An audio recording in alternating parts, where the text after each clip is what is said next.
jack-a-lacking around to it. What's that movie? Shakalaka.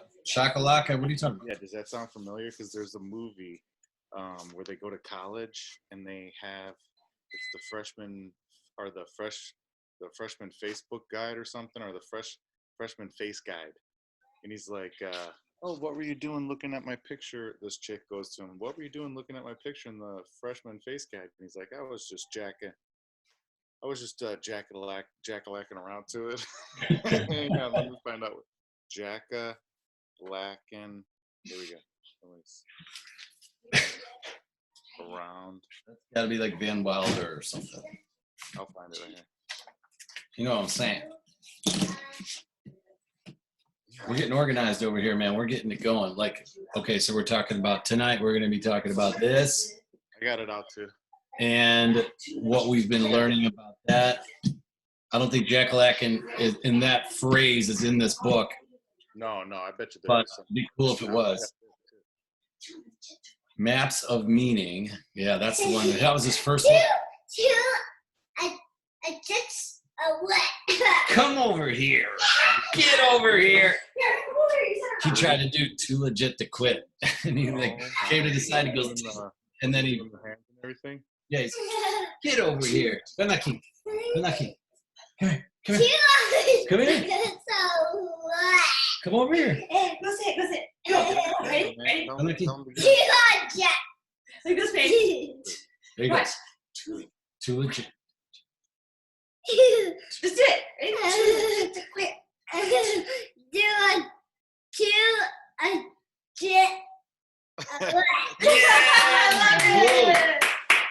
Good job, Dad. See, player B is always better, man. You always make that second putt. Hey, what's going on? Want to say hi, Princess Leia? I see the Christmas tree in the background. Yes, it's I right do there. love the Princess Leia look.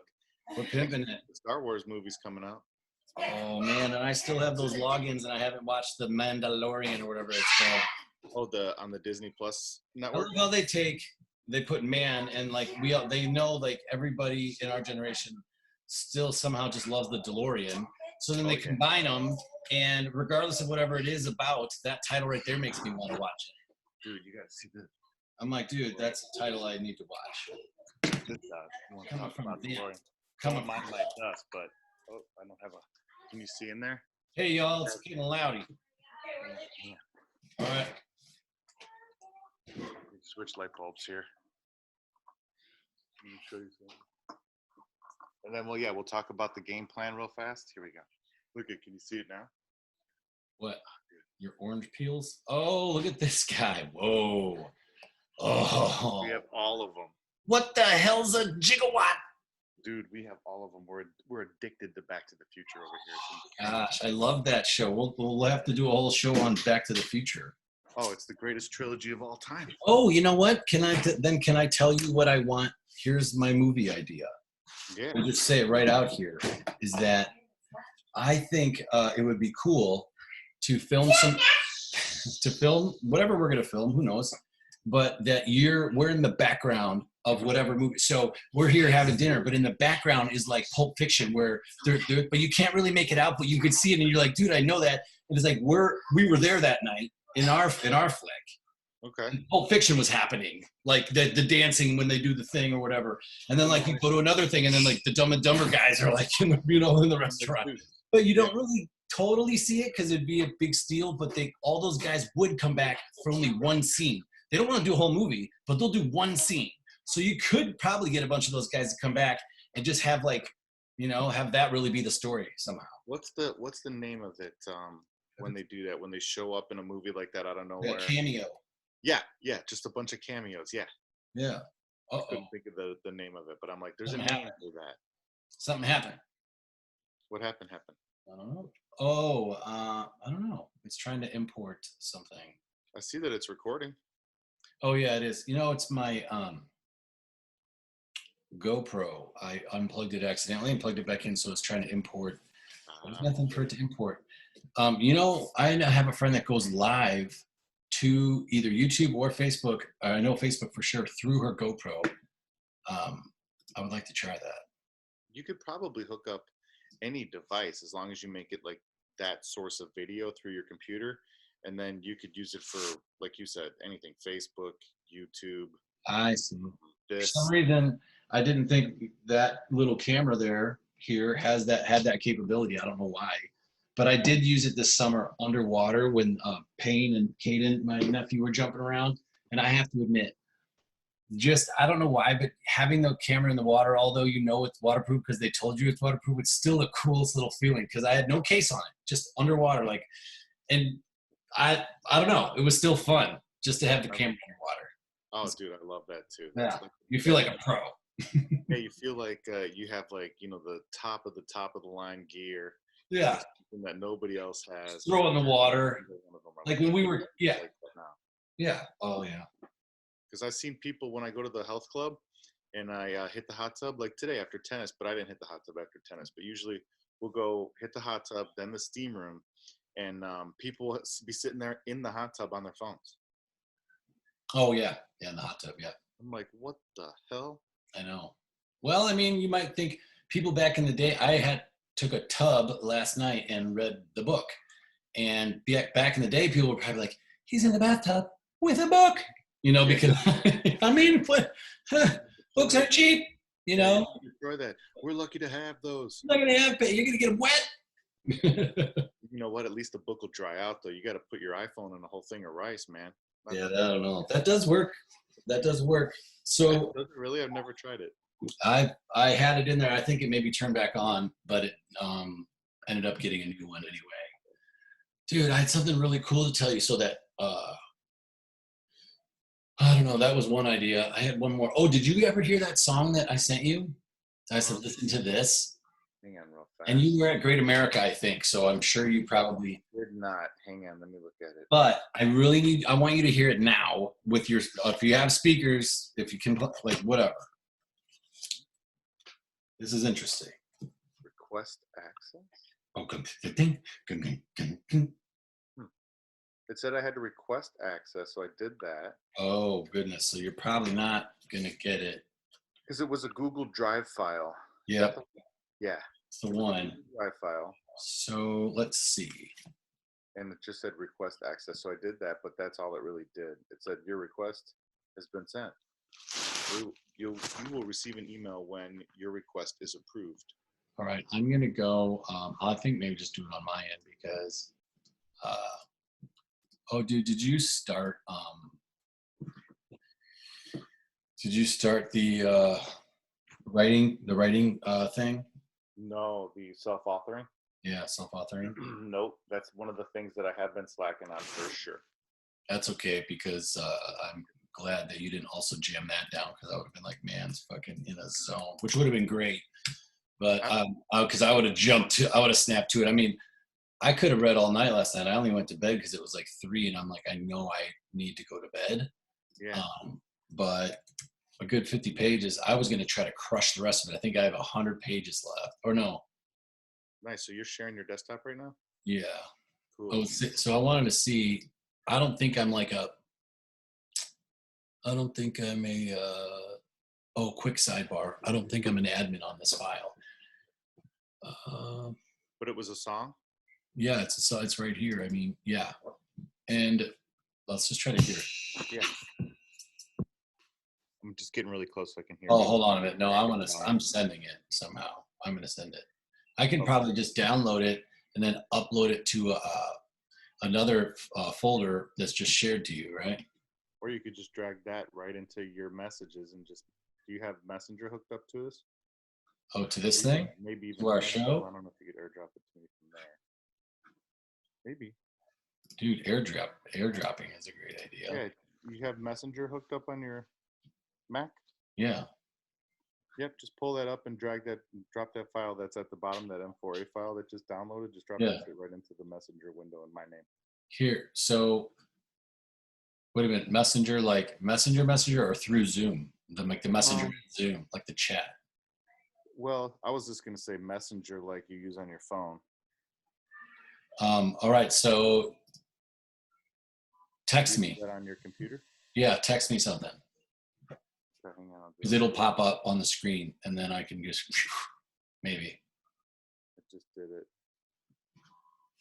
Unless I don't have like You might Bluetooth. not have it hooked up, but it's just. I don't even have cell data on. I always like I tell you, man, I turn my cellular data off when I'm at home because I don't know. I feel like it works better, and I can text you, but I won't get a lot. I use Wi-Fi all the time, unless I'm Like, out and about. I put my air conditioning on and I put the windows down. All right, so it should be like right here. It should be like, hey. So, damn it, man, I forgot it again because my mind's going 100 different places. Slow. Oh, yeah. So, New Year's Eve, my buddy, Aaron Moore, the guy I partnered with on No Booze 30, he's coming out with his family, and we're going to the Grand Canyon New Year's Eve, and we're going to launch No Booze 30 live from sunrise, going, welcome to 2020, No Booze 30, booyah. Here's what it's all about, yeah. And let's make this shit happen. Yeah. Dude, you know? Incredible. Are you serious you're doing this? Yeah, I told him the other night, I was like, hey, man, I was thinking about doing this. And then all of a sudden he got back. He's like, you know what? I'm supposed to be in Mesa on like the 30th. He's like, done. Kids are coming. He's got 4 kids. And he's like, he already booked the hotel. So he's like, just get there. I'm like, I'll be there. So now we need somebody with a drone to come be like, filming shit. You can't fly drones there. Yeah, that's a problem. Yeah. But we'll get some good video, like at the Ram. What? What's up? Well, you said you're going to get some good video of what? Of the Ram. Oh, of the Rim. From the Rim. Yeah, from the Rim. You should go to that, like, they have like a little desert outlook, like an outpost. That place is super cool to film from, and like they have great views, and it's kind of like one of the original forts or outposts there that they kind of still, keep in decent shape, and it's mostly original. I can't remember the name of it off the top of my head, but it's desert something. How long ago were you there? A year ago. Hang on, I'll look it up. Wow. Oh, keep playing. Yep. Yeah, I know, but I'm gonna try to move it. I'm gonna try to get it over there somehow. Drop it in the messenger for the meeting.os or whatever this thing's called. You're hilarious. Fine. Maybe I will. I bet you won't take it. I could see the chat window up here. All right. I'm trying to. I'm going to find the name of this desert outpost. Here we go. MP4, but they're like, you don't have enough credits to transfer that big of a file, brah. Chill. Are you serious? No, I'm just making it. It's always something like that, though, right? Yeah, it is true. Buzzsprout. I switched to Buzzsprout because of you, and I like it. I think it helps. I don't know, good traction. I love Buzzsprout. I just need to actually market it. Dude, I have a happy workplace program coming out for the Positive Life Company, where we're trying to go in and do workshops with teams to, get them to be a little bit nicer to each other, essentially, if you think about it. Desert View Trail. That's what it is. Desert View Trail. Desert View Trail, right at the end. Oh, here. I got this right here. Download. Let's play this sucker. Wish I had headphones on because it's like they're partying over there. You can't hear no good? I can hear, but I want it like in, and my hearing's probably bad because I listen to headphones nonstop and usually pretty loud. Hang on. I got it. It's 5 minutes. We don't have to hear the whole thing. It's only half done.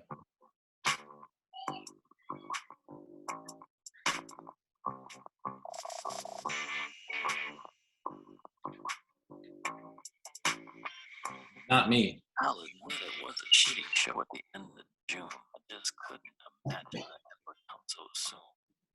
Second shit, this was out of it sucked. Everybody quit. I'm about to text brother back. We all busy. And don't give me that. Your phone goes with you everywhere, computer. So I turn your flaky ass into my computer. I each track. It's only showing it like 3 minutes or so for me.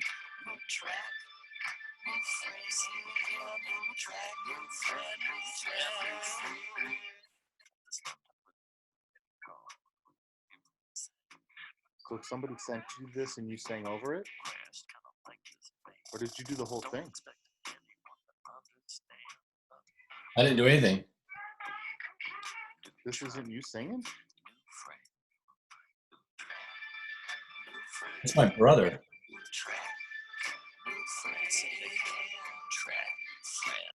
Dude, that's So not you singing? So no, my brother made that and sent that to me. And he's like, "Hey man, I have this song. I saw him on Thanksgiving, and he was like, I really think we need to start playing music together."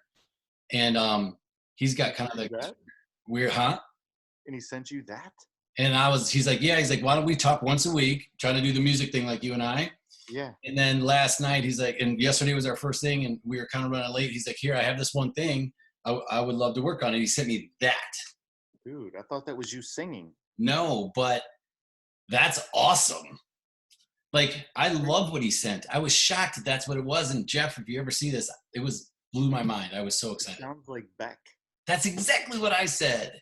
Yeah. And I'm sure he's like, yeah, maybe. And he said like, yeah, a little bit, but I have some great, dude, Tony, this is crazy because I really have been wanting something like that. And then it just felt right when he said it. I was like, oh my God. And I was like, dude, I go, let's take this seriously. He's like, what do you mean? I'm like, let's try.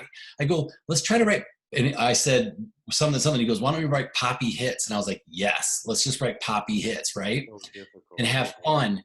And then he goes, I think, he goes, I feel like we're going to be like brokenhearted or something. And I go, why? He goes, all the wasted time that we haven't been singing together. Because I asked him, I go, do you think our voices will sound well together? He goes, yeah, dude, I think we're going to be upset on how much time we've wasted. I think that's kind of going to come around with a lot of stuff that we love that we put on the back burner for the past 20 years, man. A lot of that stuff's going to come around. And Yeah. it's gonna haunt us. And that's why we're going as hard as we can, huh? Right now, yeah. Yeah. For sure. But I love that that vibe too. And that's why I got back into music too. Yeah. It's just because it's one of those things that I love to do 20 years ago and then I just put on the back burner. 20 years goes like this. The next thing you know, you're like, damn, dude, what am I missing? This doesn't feel right, you know? Yeah. And Yeah. you start like trying to rifle through things that you love, that you want to maybe, you know, try again. Like I always talk about, you know, photography, the music, even writing, even reading like we are right now. There's a ton of different things like going back and playing, you know, tennis or finding a sport, fishing, you know, a bunch of those things. I was looking, you know, and so are you. Yeah. And so I think that that's just a natural, you know, progression. And you were huge in music. You love music your whole life. Of course, you're going to end up there. Yeah. So why not give it your all? And my thing is like no expectations, right? I was telling Marco this last night when we were at Great America. And he's like, oh, all these rides are closed. It's not going to be that cool. I'm like, whoa, whoa, whoa. I'm like, no expectations. Yeah. Just go in it with like the hope that something might surprise you, man. And I guarantee we have a blast. Yeah. You know, so he's like, okay, all right. And dude, there was the lights there and all the craziness. I sent you the picture of that one. That was nice. Yeah. Yeah. And I'm like, dude, look at this place. How could you, who cares if none of the rides were open? This is incredible. Yeah. You know? And Mark was like, dude, you're so right. I had the greatest night, blah, blah, blah. You just have to approach everything like that, like no expectations, so you're not let down. That's why I always said about the podcast, if one person listened to the podcast, I'd be like, great, whatever. If no one did, I'd be like, okay, cool. I have an entire year's worth every week of a verbal, you know, like vocal log of 2019. That's better than that's the coolest thing you could possibly do, really. So I was just like, I'm gonna keep doing that regardless if anyone's listening. But now I got like 5,600 people, you know, and they're writing me letters and shit and everything. I'm just like, this is incredible. That's so cool. Yeah. So I mean, why not go for that? Same thing with music. You just start doing it. You find somewhere to put it up, like YouTube or even Apple Music or wherever you can. Spotify. There's a bunch of places you can host your shit. What's it? SoundCloud. That's the big one right now that I've kind of figured that or found out that everyone's bouncing their shit off. So it's all about SoundCloud with the Ableton groups and all the stuff that I'm, you know, part of with my software and my production stuff. It's all about SoundCloud, and who blows up on SoundCloud ends up making it big now. That's pretty much. So you got to get, what's that? You mean podcasts? You mean music? What do you mean? Music. Music. Just like what you played me right None now. of this bullshit. Yeah, music. That's where it's at. Well, obviously Apple's the spot for podcasts, but SoundCloud, and then if you can get through SoundCloud, you jump into Apple Music. and you have, a ton of, people buying your stuff or downloading your stuff. And then, dude, honestly, if you got viral on TikTok, you can blow up. I mean, seriously, blow up. I just remember reading an article about Tame Impala. They had one of their songs get used in TikTok, and it got like 24 million downloads in 24 hours. Then what do you? 24 hours. At this point, it's probably in the hundreds of millions. Then what do you do with it? I mean, just because you have the attention, then people will come to you for advertising money or something? You get paid for that. You get paid for how many people stream or download. It's like a YouTube breakdown, and then you get fractions of a penny or something like that per stream. But when you're talking millions, you're talking about tens of thousands of dollars. I mean, if they're in the hundreds of millions right now, you're talking hundreds of thousands of dollars. It's almost like that's how you can equate it. Yeah. So Tame Impala, I mean, got huge cash for that. Ridiculous money. Like what? Which one was the song that broke it? Like, let me look. It's called "It Feels Like I'm Always Going Backwards," and it got viral on TikTok. Do you know what TikTok is? Yeah, I think I had an account there. Yeah, so TikTok. I'm always up for checking it out. So what do I do? Just search Tame Impala viral TikTok. Tame Impala. Oh, Impala.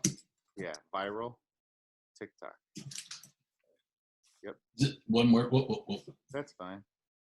That's it. The less I know, the better. Not feels like we're going backward. The less I know, the better. That's the song. This? Got blown up. Yeah.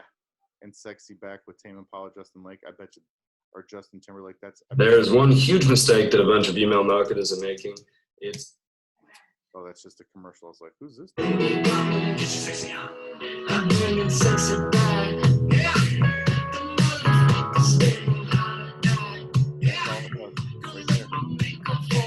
That's what we're talking about. And then, so somebody mashed those two up. But yeah. if you just searched it in the news, it would tell you about like how much money they've made and how many downloads they had in so many, such a time period. And they talk about that song blowing up. So wow. That's where I read it, was in the news, not necessarily like seeing. I never even heard the song until you just played it. Yeah. That mashup. But I know Tame Impala, obviously, but just that. They just got viral on TikTok. Boom. Over. You're famous. That's crazy. But they were already established band that you like have heard of? Oh yeah, they're huge. Yeah, because you're not going to be able to get maybe licensing JT's song probably without some credit, right? Well, you don't have to have any licensing to use TikTok songs. The TikTok app just allows you to pretty much repeat like just a section of any song, regardless of the license, or you can mash them together like some dude did or some chick did, and then you do your little, it'll play and you lip sync to it. And then you record like you doing something funny or you dancing or two people interacting, or you could put a little puppet show on. Then everyone uploads their version of their lip syncing that song that you just heard. So if 2 million people do their little version of their, of that, mashup, that's 2 million streams that they just got. Each of them, Justin and Tame Impala. Wow. And they get paid for that shit. So this is interesting. So they just took those two songs and mashed them, and then they did a video to it, and that was their thing. And then they didn't do the video. Justin and Tame yeah, I know. Yeah, everyone else does. So every some kid person on TikTok. Yeah. Who put the music up? Probably somebody just did it in their computer, sitting in their basement or something, bored as shit. Bored as shit. And then they put their version of it up, and then somebody laughs, and then they like it, and then somebody, and it goes viral. Hold on a minute. Let me see. TikTok is the shit. That's where all the kids are today. Yeah, I plugged into it, and obviously clearly didn't know all about it, but Gary Vee will talk about stuff like that, and I will at least try to pay attention. Unfortunately, when he was talking about when his book Crush It came out like a couple of years ago, he was talking about do voice. Go to Alexa, do Alexa skill, do it now. And I tried to get ahead of the curve at the beginning of this year, and I didn't. And I'm starting to see a lot of people there already You know, Yeah. I don't know. It's probably still fine, but where did I put those headphones? Oh, here they are. Yeah, you dropped them. I was gonna say I heard them hit the ground. It's got a couple pair though. Yeah, plug those bad boys in if you can't hear good. It could be me too, dude. Usually I scream when I talk, but then the wife and everybody upstairs will be like, "What the hell?" Yeah, Jenny was like, There I you think go. I think Payne's sleeping out there, so or in the couch or something. So she's like, "Can you put on some headphones?" Yeah, the mic sounds a lot like more Howard Sterny too. Oh, well, that's good, Your voice sounds deeper. baby, baby, Yeah. baby. So you wanted to talk about the book, right? So let's get a let's get a game plan before we just blow an hour. Yeah, there's one here. I don't know what this is for though. Yeah, agreed. Let's talk about game plan here. And then what else did you want to kind of chat about? So the book. Okay. Maybe I don't know, man. I've been running. I've been kind of talk about the Run app I've been using lately. Sure. That's kind of been something I'm so proud of right now because Let's talk about that for show then. yeah. What else? What else? What else? Don't get into it now. What else? I know, I almost did. Thank you. I don't know, kid. What do you got on your brain? Let's do like a 3 or 4. So you got 2, I'll pick 2. Okay. So I want to talk about time.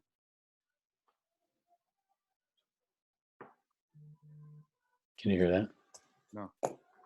And the Christmas music over there. No, your mic is pretty solid just on you with that. Okay, cool. Like that. Let's do it. Okay, so time.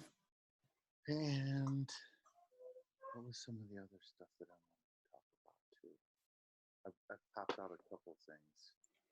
I packed in the boom boom doom. Well, let's just start there. Boom, If I think of one more, we'll hit it at the end if we got time. But 3 is perfect.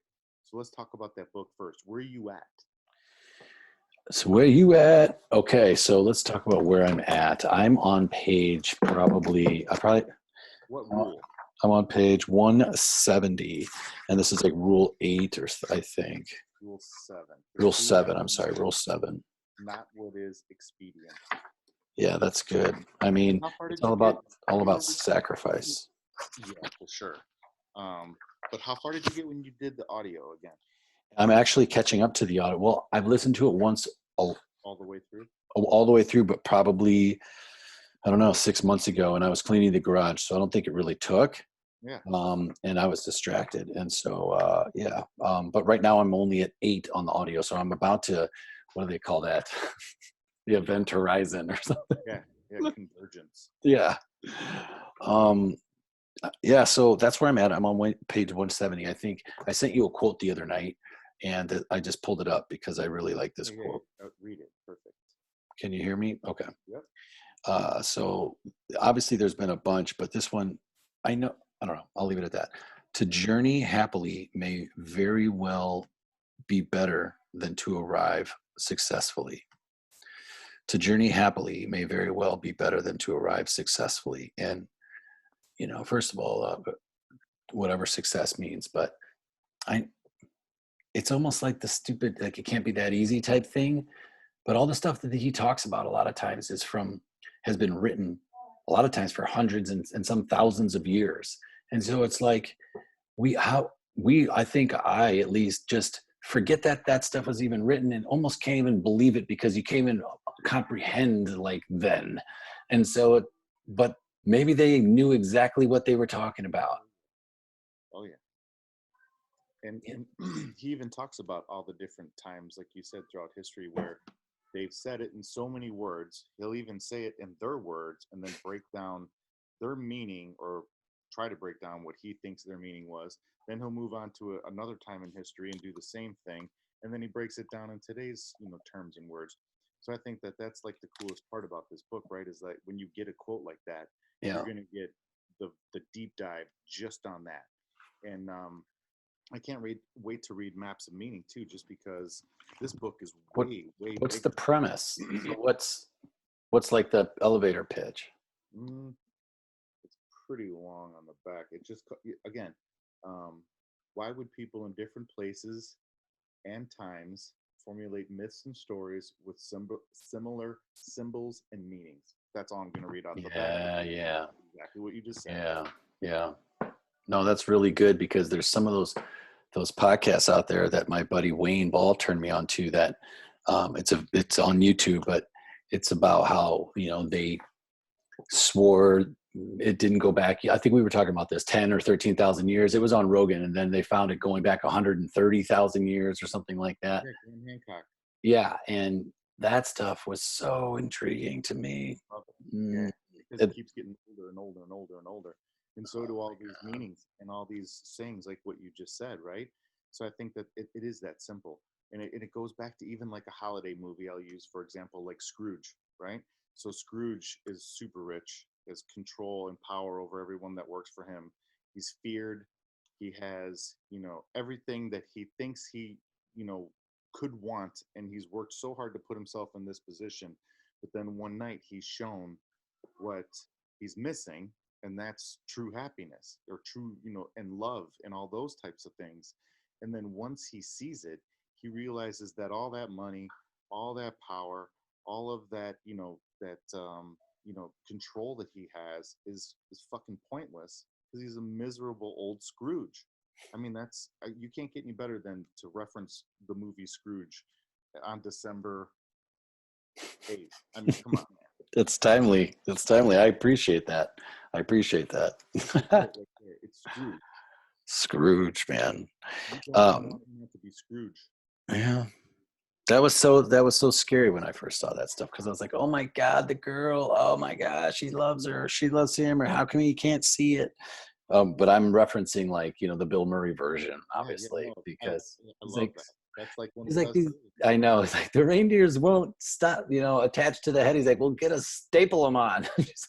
A stapler. I gotta watch it now that you said it too. They just have to make him as mean as he can be, And I think, like Mary Lou Retton kicks off the thing with like a bunch of flip flops. Yep, and there's no way that boom, boom, boom, boom, boom, boom, boom.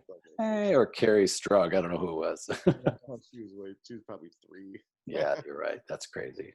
Yeah, that movie's old, dude. Oh, it's so good though. I need to watch that one. Yeah, we'll watch it. We'll talk about that next time. All right, let's write that Scrooge, baby. Honestly, dude, that's it right there. It's the movie Scrooge, and I love that it's your life model, because once you really put that in perspective and actually live that, what's crazy is, like, people will be like, well, I got to focus on my finances. I got to focus on how much money I'm making. I got to focus on how much money I'm gonna have for retirement. I got to focus on how much I have invested, and I'm guilty. The reason I know this is because I do that, and so does Rachel, and so does my mom, and so does everybody around me.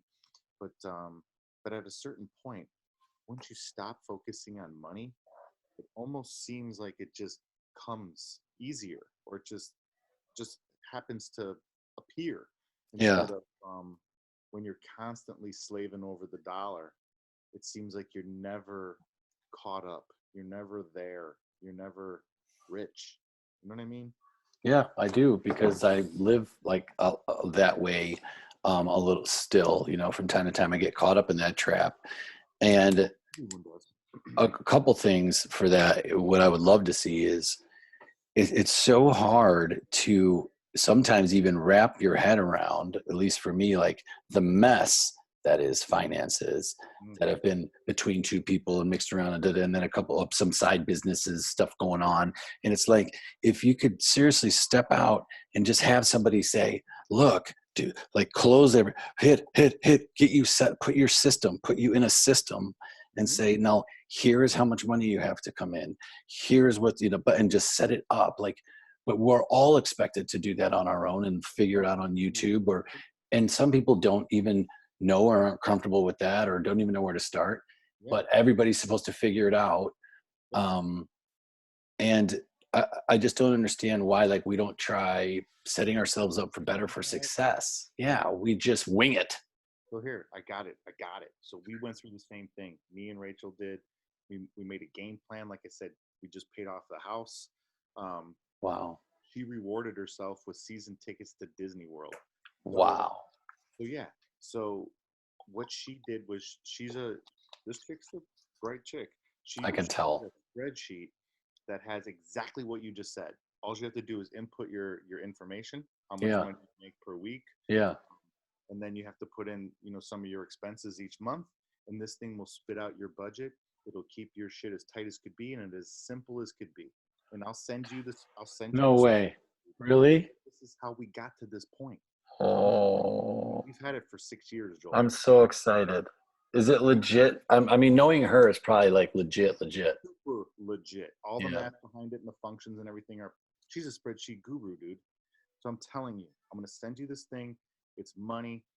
Use it. Don't sit on it. Use it right away. I'm going to use it immediately. Sitting here, the better off you are. Well, see, that's Plan. the position we're in, and we're like scrambling to like find somebody or pay somebody, and it's like I feel so horrible even trying to pay somebody for something I could do, but it's been so long that it's overwhelming. I'm just taking notes, man, so I don't forget. You're okay, brother. I know you're here.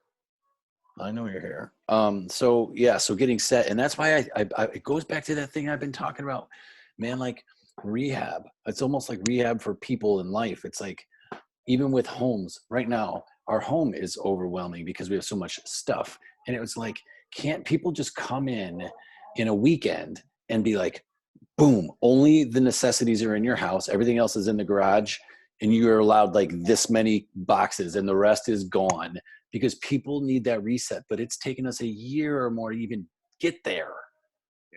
Yeah. Like these things, I think from reading this book, are so, you can't live the happiness part if you just don't have your like Maslow's like 1 and 2 hierarchy. Like you have to have, okay, I can live and I'm not going to worry about where, at least eating food and sleeping in a house, in a bed.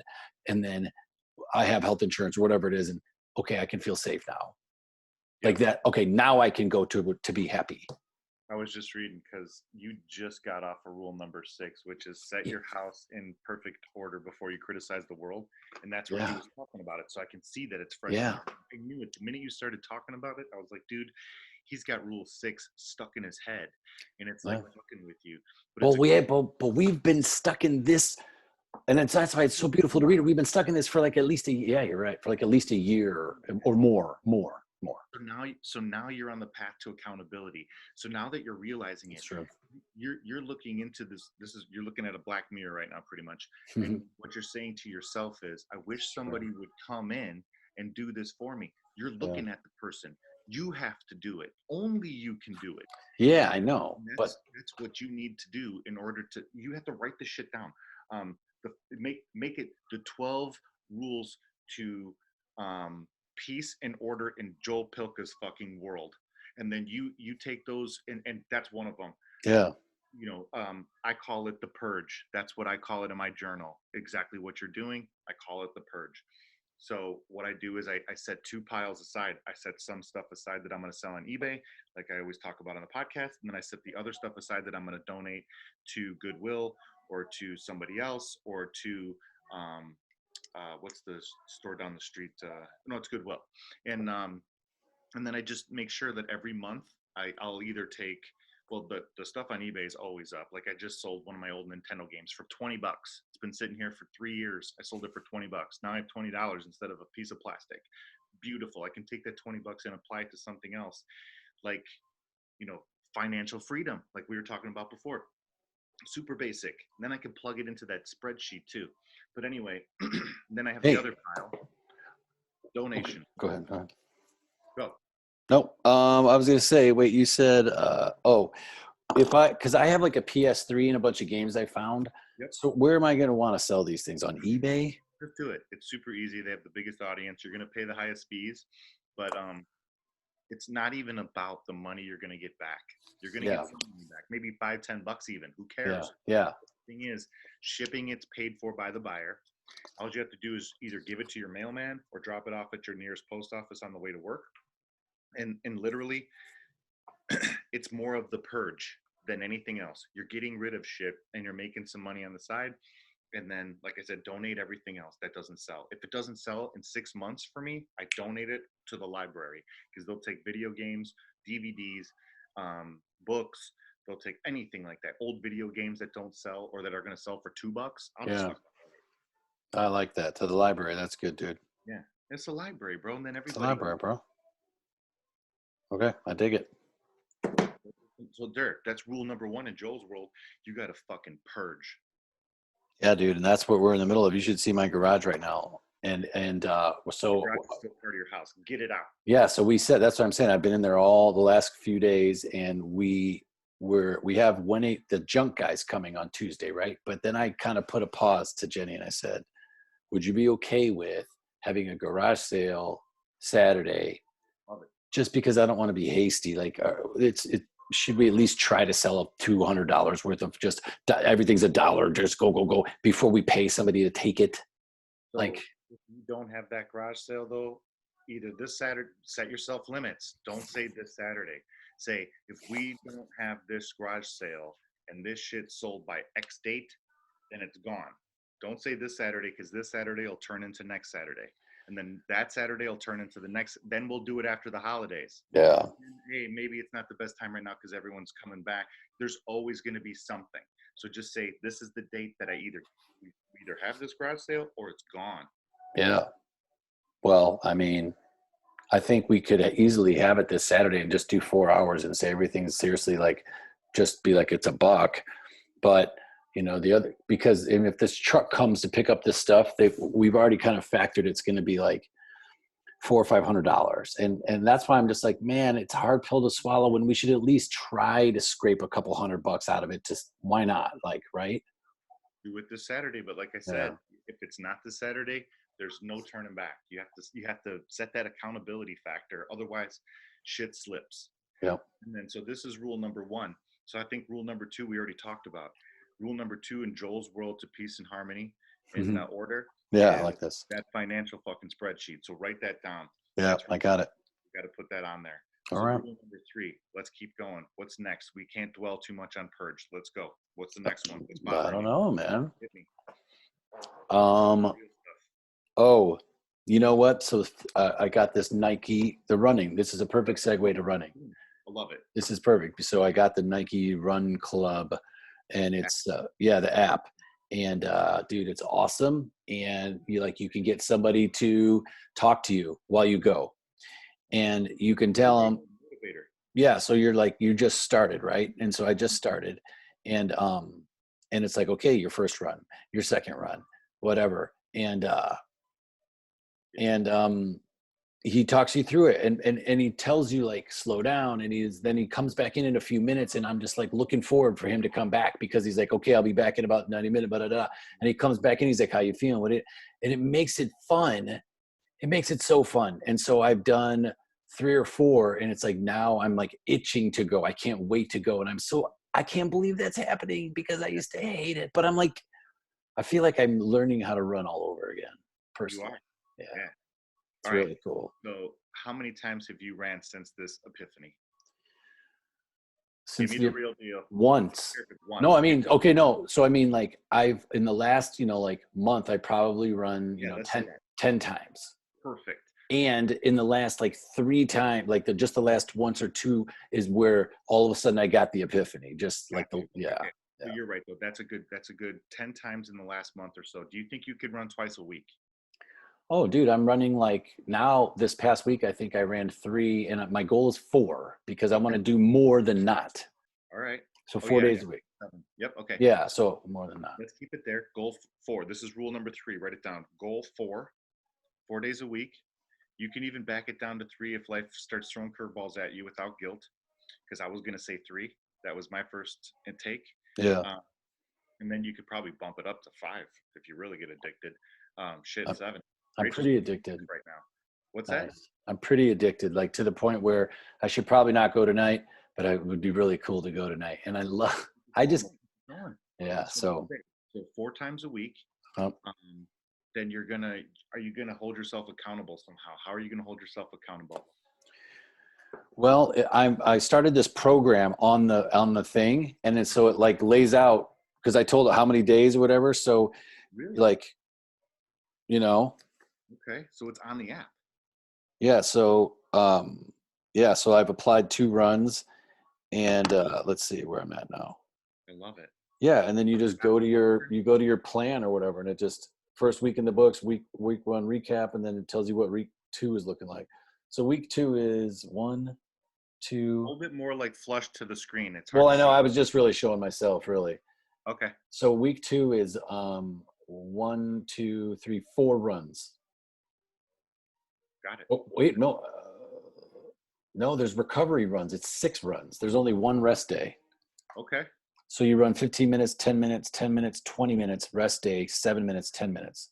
But Gotcha. it's cool because there's recovery runs, and then there's a benchmark run, and then there's a tempo run, which I've never heard of a tempo run. I'm excited. But to you're hear on a about. program, so that's perfect. That's your accountability factor. Done. Yeah, Well, done. I don't know. I wasn't ready for this. Well, let's. I know that's why I love it. So hey, so let me ask you more about running really quick, and it's going to help us get to the next rule. Okay. What do you like about running so much, besides obviously the app and everything else? What do you like about it? Oh man. What does it do for you? How does it Okay. serve? Yeah. So I'm finding that I can actually have it be a meditation. I'm finding that like I actually am learning how to run. And so like I can lock it in and I know my legs aren't going to stop. And so if I run correctly, I'm not out of breath, and I can get to a point where I'm like, dude, this machine can just go. It can probably go forever. Like And an it's so cool to feel that. Yeah. And then, yeah, just having that time, because I can get very creative. Mhm. And yeah, it's just great. Wow, it's great. And it really is. I can't believe it, but it's really, really is uninterrupted time. It's I was if you let, Don't worry about me. but it is uninterrupted time. Yeah, no, It's that's great. the beautiful thing about running or any sport that you get into. But running has a different vibe to it because I think it releases different endorphins and chemicals in your head that Yeah, a lot of maybe. other shit don't do. Oh yeah, that could be. Oh, for Well, sure. I think it's science. Well, then but and other things come up because I'm a little neurotic and I'm like, kind of whatever, let's say scared, but I'll run up and it's at dark. And so I won't, but you run up to the viaduct and down the canal at night. And like, sometimes you're, Looking over your shoulder, yeah. yeah, and if kicked it before you went out, yeah, you're probably a little paranoid. And then so you're just like, but that's probably not safe all the time out there, but you know what I mean? So you get that too. So you get those kind of endorphins and that kind of emotion, like, oh, somebody coming? Like, Yeah. and you're not going to get that anywhere else too. Like, Do you have a Apple Watch or anything? oh yeah, baby. That's where I kick it off. Yeah. Yeah. Nice. Then- Okay. Cool. So Good. that, hi, Freddie. Give me kisses. Go. Do your thing, man.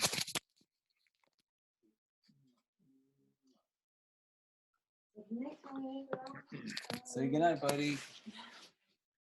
Good night. Ah. You see us? No, not again. Get out of here. He's waving. Dude, you're a good man. Hold on a minute. I'm gonna pause this recording and run to the Yeah, head. what you gotta do, man? I'll be chilling. Zoom recorded. Or Zoom record. Boom. So, if you're gonna go run tonight, let me know when you want to cut. Definitely not.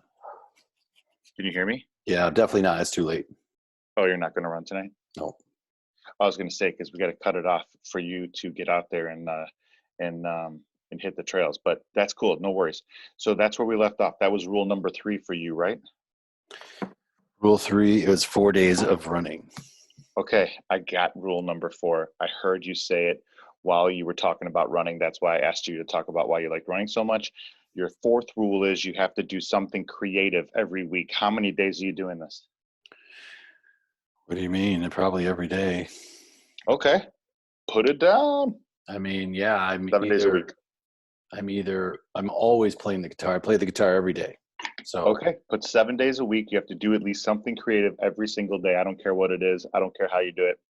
Even if it's teaching your kid how to play the guitar and you actually never touch the guitar. I love it. All right, dude. Something creative daily. I like that. That's good. So that's number 4. Tell me a little bit more about that, the creative thing. You said you play guitar all the time. What other creative things do you think that you do? It doesn't have to be every day, but just maybe semi-normally or even that you're interested in, but you haven't done. So let's go. So if you would come over to anywhere there, anywhere you look near my desk or my house, there's notebooks and notebooks and notebooks and notebooks full of constant ideas. So I will have to like go down and flush a business idea out to see if it makes sense. And it's constant. And so Yeah. it's almost like a curse where everything is always like trying to figure out the best way. And then whether or not I act on it is one thing, because I'll decide whatever, but I just have to. I'm not sure if I'm answering the question now here. No. This is beautiful. So you have a bunch of notebooks that you try to keep all your ideas down, and you try to just jot down stuff. You're one of those guys. Do you put shit on like napkins and everything? Yeah, dude, it's everywhere. I went to switch to note cards. Now I just have note cards just everywhere. I'm like, hey, what's this Okay. one? Oh, okay. Pff. But now I'm So- getting good with Yeah, going go. through a whole stack of note cards and actually throwing them out. Like I look at every single one of them, but I mean, Right. actually letting them go, because for a long time I wasn't able to let any ideas go. Nice. I love it. But I'm good with Yeah. that. All right, hang on. I'm just writing things down. If I look over to the side like this, it's because I'm psychoanalyzing you. Yeah, So I that's have okay. a couple things that I am writing down. A rabbit. Hey, you did it. I'm telling you, here we go. So creative is number 4. You have a bunch of ideas that you write on these postcards or these note cards. You have them everywhere. What kind of creative things besides playing guitar do you like to do, or do you participate in something like do you draw at all? No, I don't draw. So what kind of creative things? What I else? would say, Along in the vein of like classic stuff, like yeah, what we're so- talking about, drawing, painting, So music. I usually am Writing. writing some sort Yeah. of like lyrics or some sort Okay. of, Poetry or poetry something? all the Yeah. time. Love it. So besides That's a that, great one. I would say not yet, but I've been really interested in, Yes. like taking furniture, right? Refinishing, yes, but then also like, updating. So bringing the USB ports into it and making it fully Power, whatever. functional for Yeah. how we live now. I think that I would love be it. fun to do. That's super creative. Yeah. Or then on top of that is, I think we've mentioned this before, but like learning how to build like a chair, Uh-huh. and then just selling that chair, like just one piece, make And whatever add your piece I style like. to it or something. Yeah. And I just Yeah. have like, or just maybe it's really sturdy or it's really Mhm. whatever, or it's carved or something. Yep. But then even like, teach people then to make that chair, because then, or a different chair, and then Mhm. that can be their little business. They could sell this chair, and that could Yep. be whatever they want to do, or table. My friend does tables. But You level up. Mm-hmm. yeah, but just one Yeah. basic thing, like, hey, these are a nice set of wood chairs. Like that would be cool, Love it. So I I don't love know. it. Those are all great things. I Mhm. mean, that's perfect The for podcast, creativity. I guess, the daily podcast is For just sure. that's For made sure. up on the spot every day, There you go, which is man. nothing That's to brag about. That's kind of probably a little irresponsible, definitely right? what? No, hell no. It's definitely something to talk about or to brag about, for sure. Yeah, Dude, but I there's mean, nobody not else being doing that. prepared. Yeah, but not to be prepared, like for Who cares? Nobody else is doing that. right. That's all that matters. You're just pressing record, dude. Nobody else is doing that shit. That's why it's something that you should be bragging about. Because no one else has got the I am balls, proud of it. the time, the guts, the consistency, the accountability, like I was talking about. No one else has Yeah. that shit. Yeah, It's man. only you. Yeah, man. But I got the next one. That was rule number 4. Rule number 5. You might be already doing this, but I want you to do it more consciously, and I want you to do it more organized and focused. Do you keep a journal? I know we kind of talked about it. I have a couple. I bring them with me every day, but every day they make because every day I look at it and I get upset because I haven't been using it, and then I try to write in it. I don't care if it's the one that I know, but I have sent that you. one, and I have a panda one. Right. But I bring them every single day just because in case, and I rarely touch them, but I want to touch them. This is rule number 5. You have to do it. I'm telling you right now, you have, look at, this is the one I've been working on right now because I'm waiting for my next batch of, this one's called the Sunrise Manifesto. It's a guided morning journal. I got this one on Amazon. These are the ones I keep on backup just in case. And it's a daily affirmation one. And right now, see, I'm taking notes in here in my mind clutter section, and I'm talking about the things with you as I talk. I write them down in my mind clutter section. but I keep this bad boy just as my backup until my new best selves came here. I got a 4-pack for the holidays for half off, so they're on their way. Nice, dude. But this is important, and this is why it's got to be number 5. I don't care if you do it every day. I want you to do it at least once a week to start. Is that cool? Once a week. Yes. That's it. Once a week, and you have to do it, dude. It's Okay. so important. It's so life-changing. It's important because you're going to put down gratitude. You're going to put down things that you need to complete. You're going to have your to-do list in there. You're going to put down things that are bothering you. You're going to put down all your ideas that you're putting on those note cards, and it's all going to be dated, and it's all going to be in one place, and it's all going to be way less clutter. It's going to be way more organized, way more accessible. You can use different types of highlighters to denote different colors on the tops of the pages. So if this is like a really good music idea for song lyrics that you don't want lost in this journal, mark it with the green highlighter. Every green highlighter mark is kick-ass song lyrics. Get an orange highlighter. Every time you come up with a good idea that's business related, you mark the top of the page with an orange highlighter so you can go back through the book and just see all the good business ideas and stop and say, oh, I forgot about this one. Look how good this is. And you can expand on it or just bring it back from the dead. I want you to do this. Okay. Okay. All right. So my next rule. What do I use? What book should I use? Because I'll get hung up on that. Best self journal. You already have options. Just use what you got. You don't have to look. Remember, well, you might not have gotten this far in the book yet in 12 Rules for Life, but Jordan Peterson says in 12 Rules for Life, a little bit further down, he says, don't worry about what you don't have and what you want.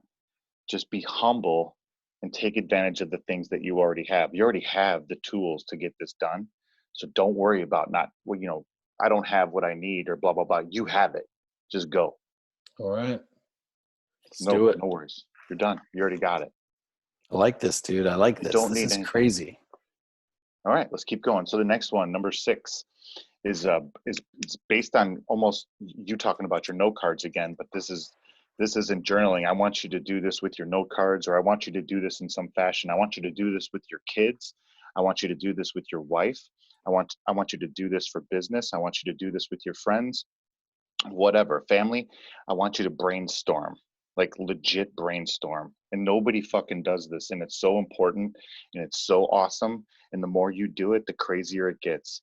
And this is where I get all my crazy ideas. And then I put them into play and kind of, like you said, go through the note cards, and I can hash off which ones are stupid, which ones I don't have the money for, the time for, the knowledge for, which ones I'm willing to put the money, time, and knowledge into, all of that shit. I don't care how you do it. If you have it on note cards and that's your thing, then go on your floor on your hands and knees, take all of those note cards, put them in rows of 8 by 8. So you have 64, how many ever you have, let's say, 6 by 6, because you have 36 of them on the month. Do it once a month. You don't have to do this every fucking day. Okay. Do it once a month. Take all your note cards, put them on the floor, go through them, stand up. I want you to go and read them upside down. I want you to look at your note cards and read them upside down. Which ones pop up to you or pop out to you when you're reading it upside down? I want you to take them and start moving them around. I want you to put them in order. Then I want you to put them in alphabetical order. Then I want you to read them all again. Shit'll start happening and start appearing. You'll start seeing patterns and weird shit that you never fucking knew you saw. About what? It doesn't matter. You're going to find out. What am I brainstorming though? What do you want to brainstorm about? Because you said number 6, you said this is important. You got to do this with your family. You got to do this with it. And then you said brainstorm. So what does that mean? Brainstorm. Okay. I just told you. So pretty much everything that you put on those note cards is you coming up with a random idea in the moment and you put it on the cards. That's brainstorming. But you're doing it piece by piece by piece, which I like. Yeah. And I don't want you to change that because you're used to that. Gotcha. Okay. I want you to do the review different pretty much. Okay. Keep your format of brainstorming with the cards because you're used to it and it works for you. This way, you can review different. You can look at them different.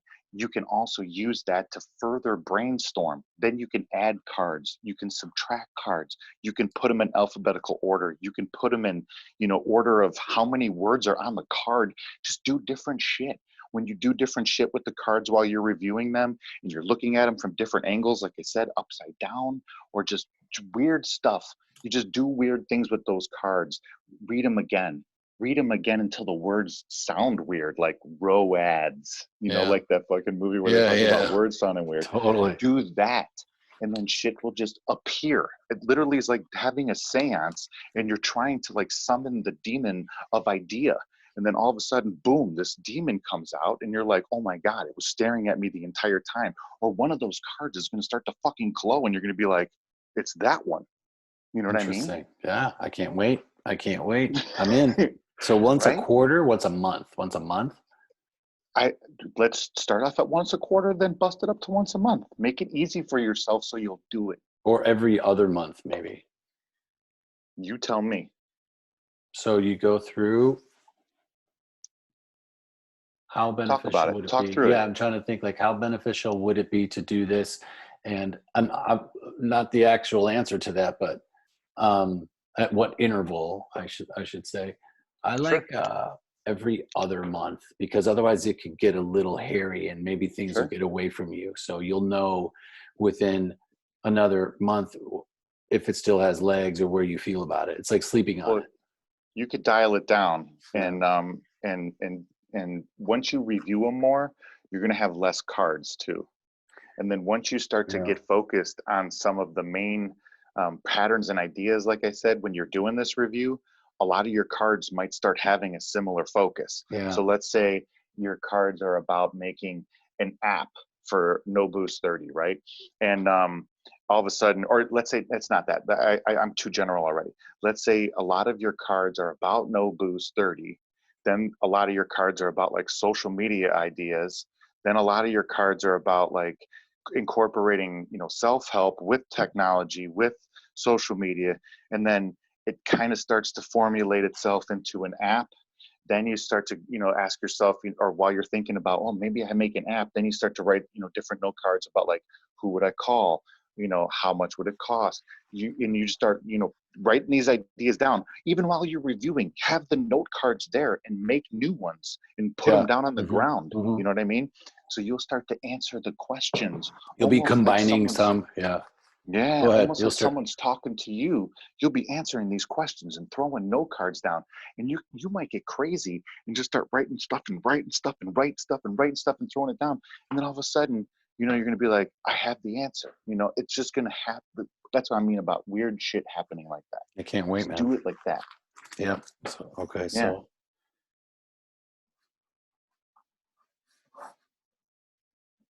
And it could be about business. It could be about music. It could be about poetry. It could be about work. It could be about stress at home. It could be about, you it'll know, be your about all kids. of it, though. Yeah, it'll be about all of Yes. it. Yeah.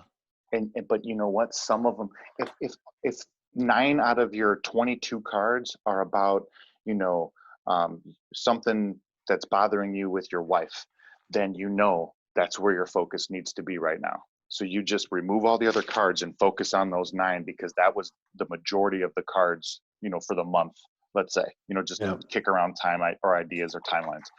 So if the majority of your cards are about music, then your focus and your passion and you're kind of like interested in music right now. So take advantage of that. It'll help you narrow down what you're really into, and it'll fluctuate, it'll move, it'll change, and you'll be able to identify it a lot easier. And then you can spend your time way more wisely. I love it. This is going to be great. And just the simple fact of putting the review time on the calendar, then Get your kid involved. Then it becomes the habit. So you're doing it to see Yeah. an outcome, but what happens on the back end too is this wonderful habit of review. Dude, Which, get your kid involved, get your wife involved, like I said, get your family involved. Do it at a holiday party for fun. Make a game out of it. I'm telling you, there's so many benefits that can come to brainstorming in general, but I'm just using your process. Mine's totally different. I go old school poster board with the fucking marker, you know, like literally like I'm in 3rd grade. Well, you know? dude, I just put up 2 whiteboards in the garage There you go. tonight. Yeah. It's Idea Labs right there, baby. Because Oh, it's I like mean, that way when you pull into the garage and you see it as your car pulls up, and it's like, you know, you can it's put just a little big messages note there. card. Yeah, it's a big note card. No, I love it. I That's love pretty that cool. idea, dude. That's a great freaking idea. Dude, I think I have number 7. Go. Yes. Well, it's part of the review though, because I need to That go doesn't back matter. and Tell listen me. to every podcast I did this year. You've said how how could we important word that is. How about just review That's what in every aspect? yeah, like I have to at least listen to it. I have to at least listen to everyone and then maybe I answer like like 3 questions or something about every show. Or I don't know. Maybe that's not the requirement of the questions, but I'm trying to think of how to word it like clever so that we can make it an official. What would you say the rule would be? What's the rule? well, see, you had brainstorm for 6, but that makes me feel I underlined review because to Okay. me, I'm already brainstorming in my life, so I'm needing to Yes. review that. So it's Okay. almost lumped into review though, in a way, Brainstorming isn't review. it? If you want to call brainstorming review, I love it because then Oh, you can incorporate. I just thought review, this. but yeah, Yeah, that's what I'm brainstorming saying. review is fine. Or if they're the same thing in your mind, that's great. But then you can incorporate, like you said, the podcast in there. You can incorporate everything that you put on social media, your results with No Booze 30. So if you just generalize it with review, that's a way better rule for number 6. Yeah, it's Or do you like them separate? No, it's an overall reaching rule, and then that means I'm not on the hook for actually sitting down with the cards. I need to be on the hook for sitting down with the cards. I That's was going just to gonna be say that. a really cool exercise that I think, Yes. yeah, and I'm looking forward to that. Yeah. So make it 7 then. I like it. So let's leave 6 brainstorm and 7 review, I suppose. Yes, for sure. There's a lot more in review that you can do that doesn't have to do with just that brainstorming card session. So they're totally separate. I agree. But talk to me a little bit more about what you were saying with the podcast and review. So I think that why do you want to do it? Well, first of all, I've read that how important that is. Like Pat Flynn will talk a lot about like the most thing you do, especially the beginning of your show, is listen to yourself. And then like, okay, I've read it and I'm just not doing it. And then you also said it again the other day. And I'm like, I know, man, I know. And so I know it's important, sometimes you don't want to hear yourself. I'm so deep into it that I don't want to go back and be like, oh my gosh, I've been sounding like that for 4 months. You know what I mean? Like the microphone was horrible for 4 months, dude. You're an idiot.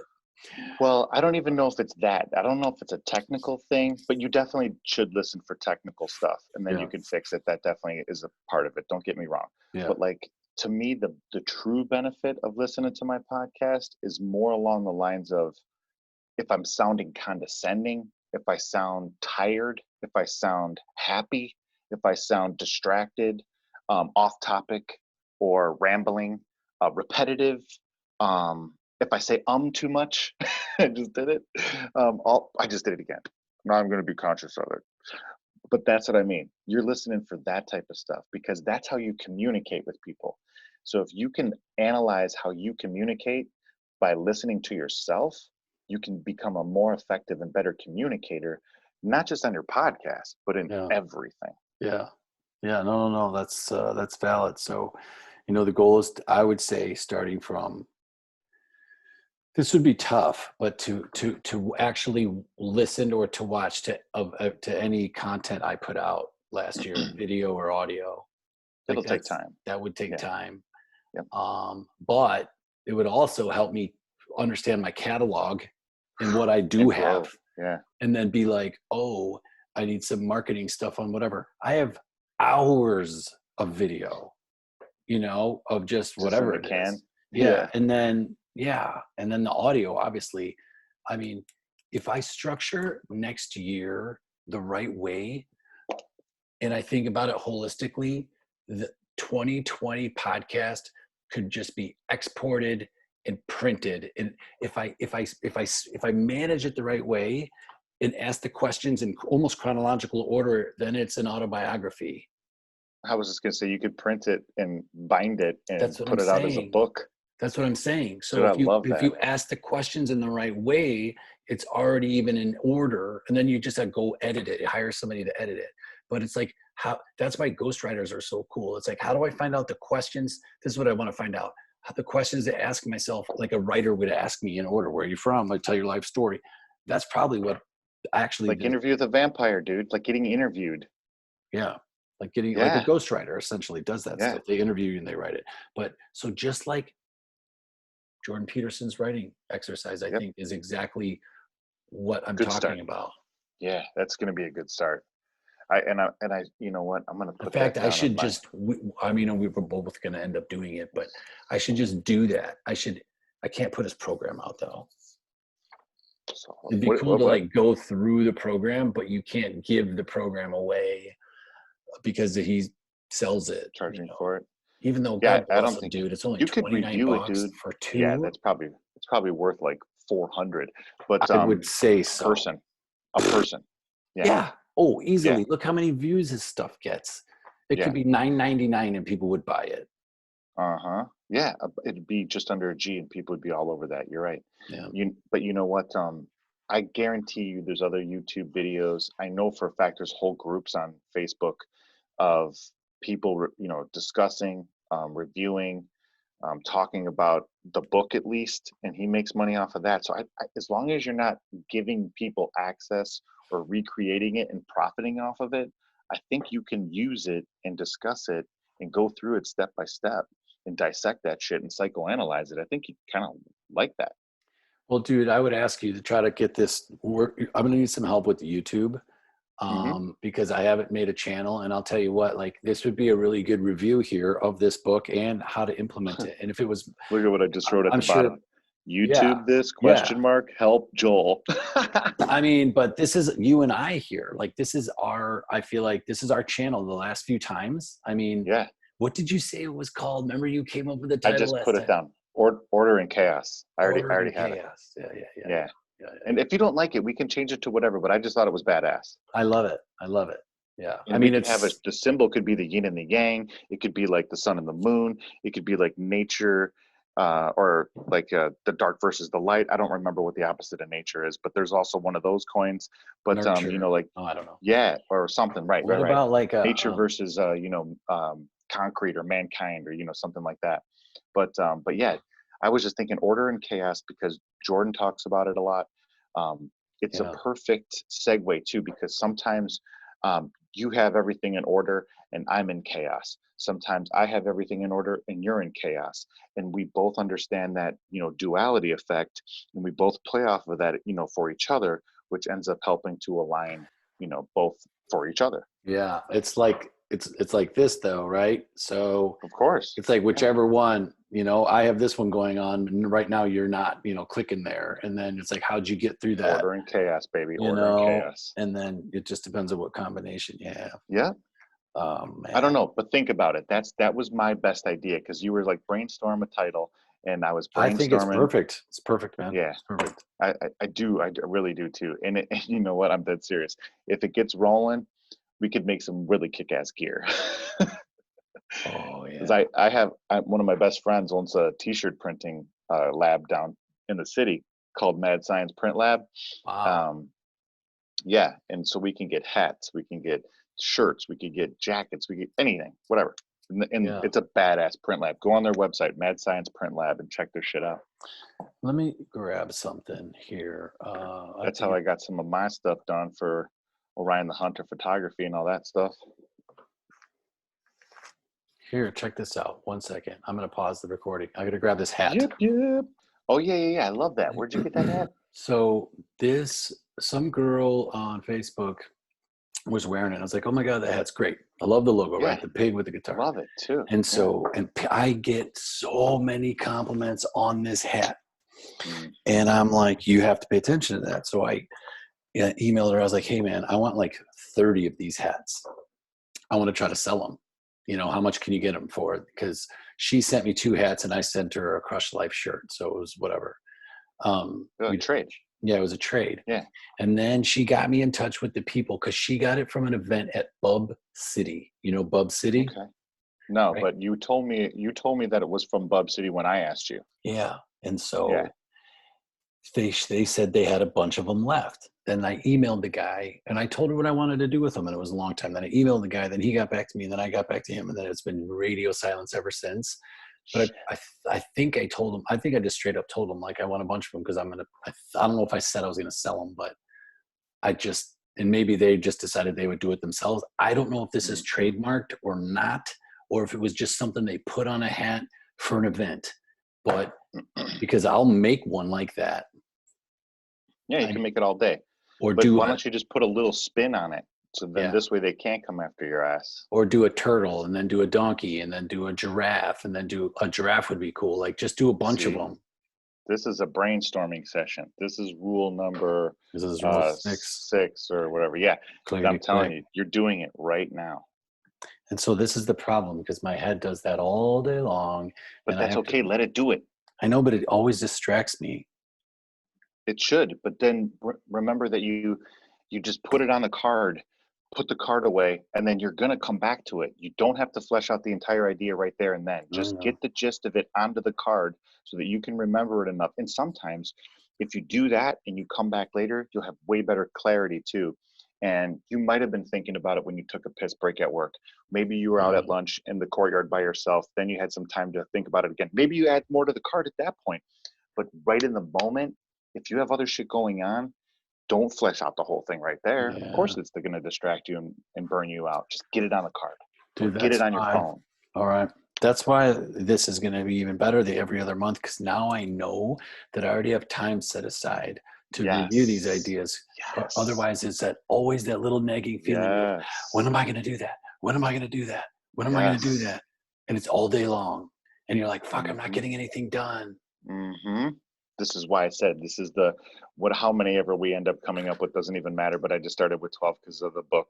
But these are the things that you need to focus on and get in order so that you'll get your shit in order, and then everything else will work out way easier for you to kill it with No Boost 30, to kill it with some of the other ideas like the podcast we were just talking about, and some of the other ideas that you got rolling. Family too. Like I wanted to add a couple things that I was jotting down when we were talking, just to add to the rules for Joel, is like family, reading, eating, and sleeping. Like those 4 in some fashion. Like I think those 4 have to be the rest of them, and then that's it. I mean, otherwise you're getting too crazy. But those 4, like family, eating, reading, and sleeping. If you can kill all the 7 that we had plus those 4, that's your 11 right there. Well, I put 8. Number 8 is going to be calendar. I need to start creating my own calendar and really, really just saying like everything goes on the fucking calendar. Yeah, It has share to it go with on your the wife. calendar. Because she's Share it good with at the trying to wife, get getting our calendar together, but Yeah. I need to make sure Do I a know shared what's one on the coming up. phone. We do, but like I don't put all of my stuff on there. Yeah. So I need to make sure that that's a priority, I think. Because I mean, like we do the same thing, and then anything you see in purple is Rachel, Yeah. and you can see that says tennis. It's backwards, but you can see it says tennis. So we were Oh, playing it's not tennis backwards. at 11 this morning. Oh, it's not? No. Oh, in my camera it is. Yeah. But Snit. but yeah, and then you can see your blue down there, and then that middle one is Dakota swimming Snit. lessons. So Trying to say tennis love it. backwards. Yeah, that's why I always say whenever you're like in that one video for No Boost 30, you're like, why not, man? Why not? Hey, man, why not? And I'm like, dude, that's my name backwards, Joel. I know, that was awesome. I know. It's super cheesy, but I love it. No, it's great. Yeah, I'm excited. I have some live. Oh, dude, I put out 2 shows last night. Two podcasts. So I went to On the channel? a random meeting.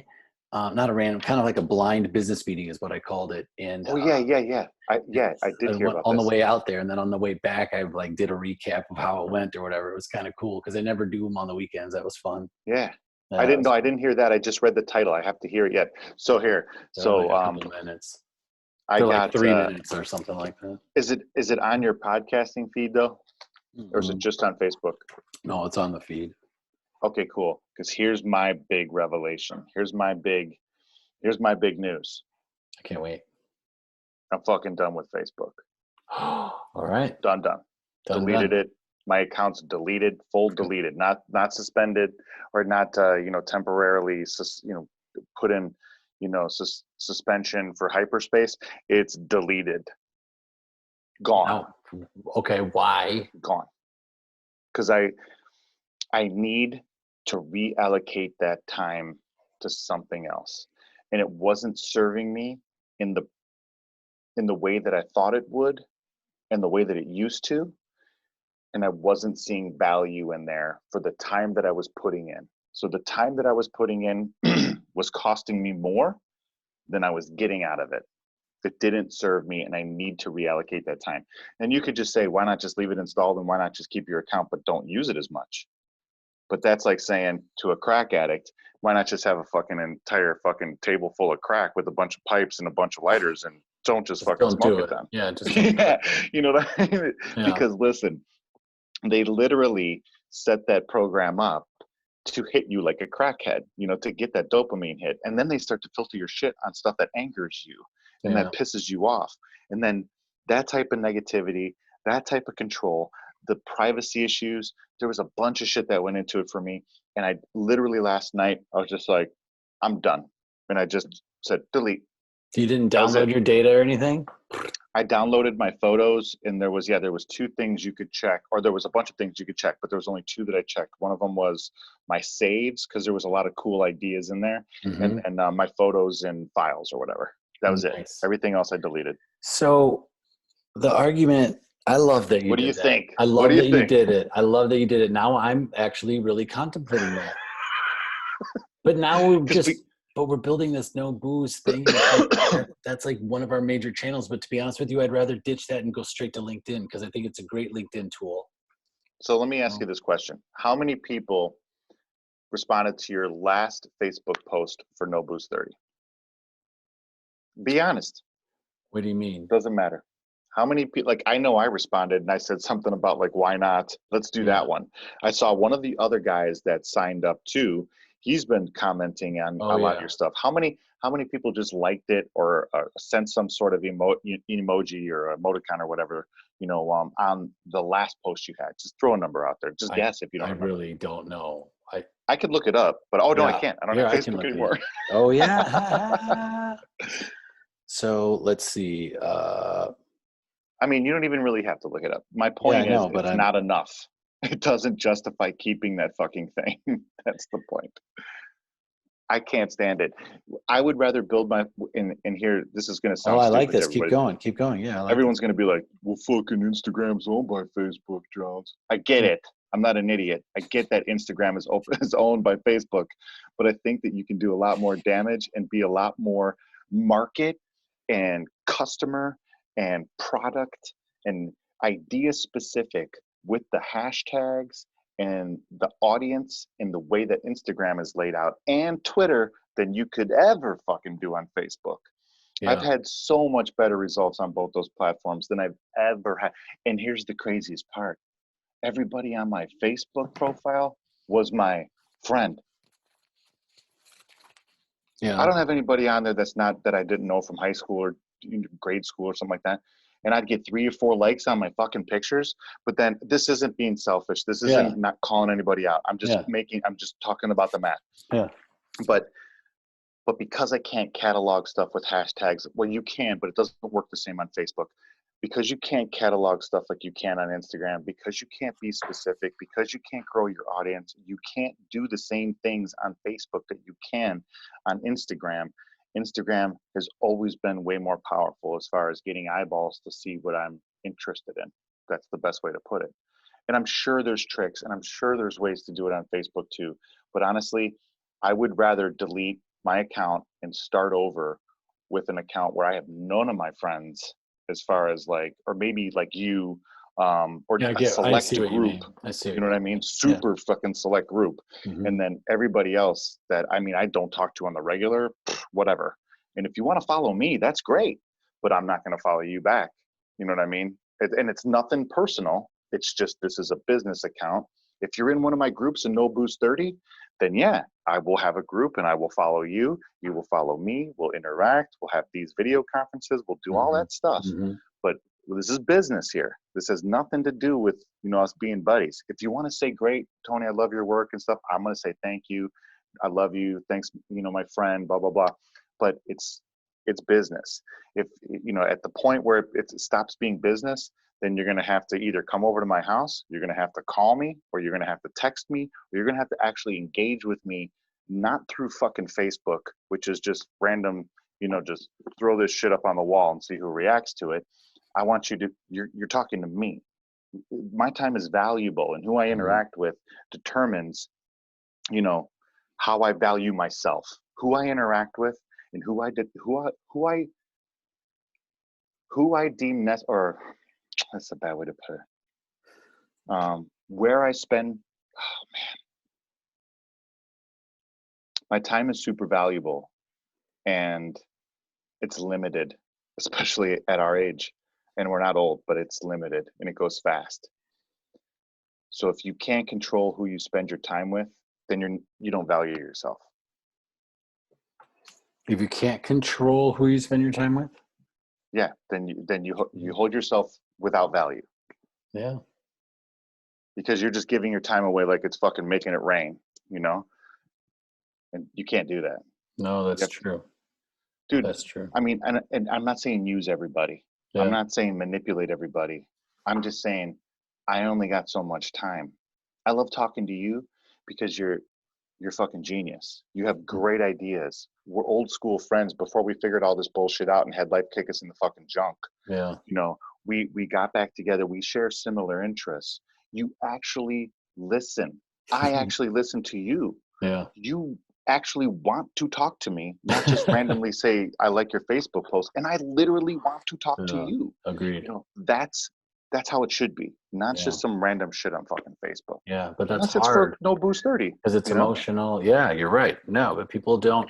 That's so funny. I've been thinking that even more recent. It's like what we talked about in the grocery store today about, parents not knowing how to parent, and then just constantly being raised on like how to even start a conversation with somebody new. You know what I mean? It's funny sometimes, when you're in a really good mood and you just like, you're talking to the checkout counter girl and you're just like, yeah, you know what I mean? You're just farting around. Yeah.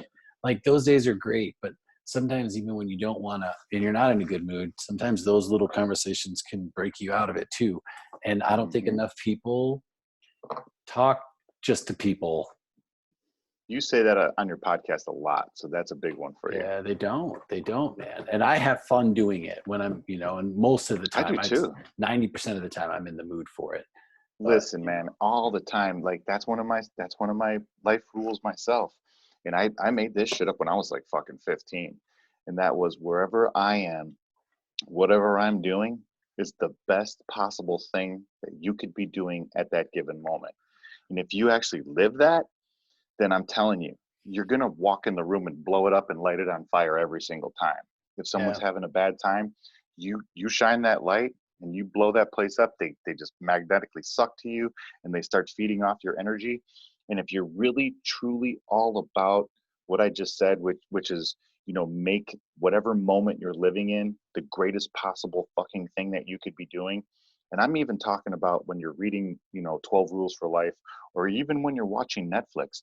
You're not watching Netflix. I'm mining for gold.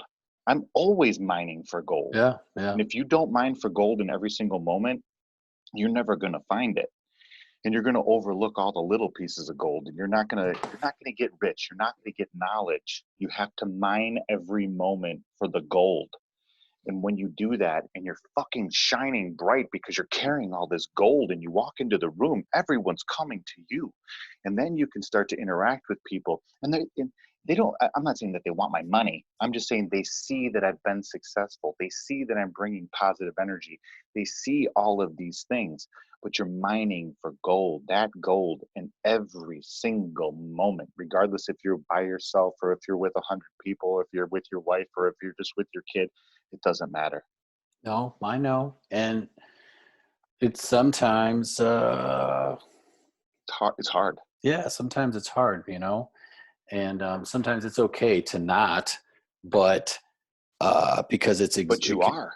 But yeah, it can be exhausting. But you just found the gold right there. Yeah. You just found it, and you didn't even know you were mining. Like I said, if you're pissed off and you're having a bad day, you could probably get more gold out of those days than you can when everything's going fucking No, perfect. dude, that's so true. And like so many wins for me in the last couple of weeks, and it's been with the running thing. Like the other day when I was Yes. pissed and I was talking to you, I was Love like, it. yeah, maybe I'll Yes. call you. And I went Yeah. for that run. Like that run was epic, really, in I was like, many "Run it ways. It up." wasn't like, yeah, it wasn't like it solved everything, but it definitely, you know, gave me a minute to just not think about it after I could get it out of my head. And then Jenny came home in a little while after that, and then just kind of said some things to me that kind of righted the ship for a while. It was felt good. So yeah, man, I don't know. It's what pops into my head is, I don't remember, you said this, it's when you're having the really really really shitty day, is like that's really when you need to go do the workout or whatever. Yeah. And I'm finding so much comfort in being able to press my watch, put my headphones in, walk out the door, and be able to just go for the run and not have to be like, where's the gym? And even though, you know, I don't know, I'm really excited that I'm happy about running because I never thought I would get there. I'm going tomorrow. Me and Rachel are going tomorrow. We already got it all set up and How's the everything. knee? It's doing great, dude. Like I said today at tennis, I was fine. I was moving pretty good. I was trying to get some balls in the alley, you know. And aren't we all? That's so ridiculous. It doesn't even matter if it really like means the thing. It's still funny. It could have meant 15 different things to 15 different people, dude. It's so ridiculous. But yeah, it's good to go. So I'm gonna make sure that I'm still good to go tomorrow, obviously. But I've been running like a animal too. Like I've been listening to the new Beck album. So Beck just came out with a new album. Damn, I can't wait. Listen, dude, just because of the song you played for me earlier, you should definitely listen to this new Beck album. It'll blow your fucking mind. It's spot on to exactly what you're talking about. All the themes that we're talking about are his lyrics, all the different like sounds and all the different, you know, styles and stuff that you just played for me are in here. Uneventful Days, Hyper Life, Die Waiting, See Through, Hyperspace, Stratosphere, Dark Places. I can't wait for Everlasting Nothing. I mean, like, these are the names of the songs. Star, Stratosphere, Saw Lightning. I mean, I'm telling you, dude. I've always enjoyed Beck. I celebrate his I saw him in entire concert catalog. this summer. Yeah, no, trust me. Wait, what was that? What was that from? What was it from? Celebrate his entire catalog. He was trying to lie about something. Yeah. It was in Dumb and Dumber, right? No, No? no. I know, but I'm going to let you hang on it. Are you serious? Oh, yeah, I know, 100%. Yeah, I know. I said it on purpose. Tom Jones. What? Right? No. Is But that the guy? Is that the band? I celebrate his... he has the same name as him. He's me? like, oh, are you related to, you know him? Because they have the same name, the artist and the guy in the show. So that's why they're like, oh, yeah, you must get that a lot. And he's like, no, not really. And he's like, and then he's like scared. So then he pretends that he likes him because, yeah. He's like, oh, yeah, celebrate his entire catalog. Damn it. What a weird thing to say. What is it? You want to know? Mm-hmm. Otherwise, I'll look it up and we'll blow like 15 minutes. Do you want to know the movie or do you want to know the artist? The artist. Michael Bolton. Hang on. Is it from I'm trying to think of the name of the movie now. Office Space. Yes, Office Space. It's like Michael Bolton. I'm like, is the name of the movie Office or Office Space, or is the TV show Office Space? Because I haven't seen the TV show. But yeah, Office Space is the watch Scrubs? No. But my favorite show like that was it was on 2 seasons on USA. It was Chicago Fire, but it wasn't called Chicago Fire. It was called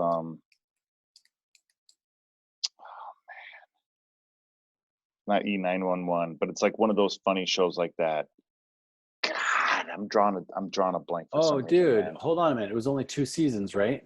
Yes. Yeah. I know exactly what you're talking about. In Chicago Fire. Happy Endings or no?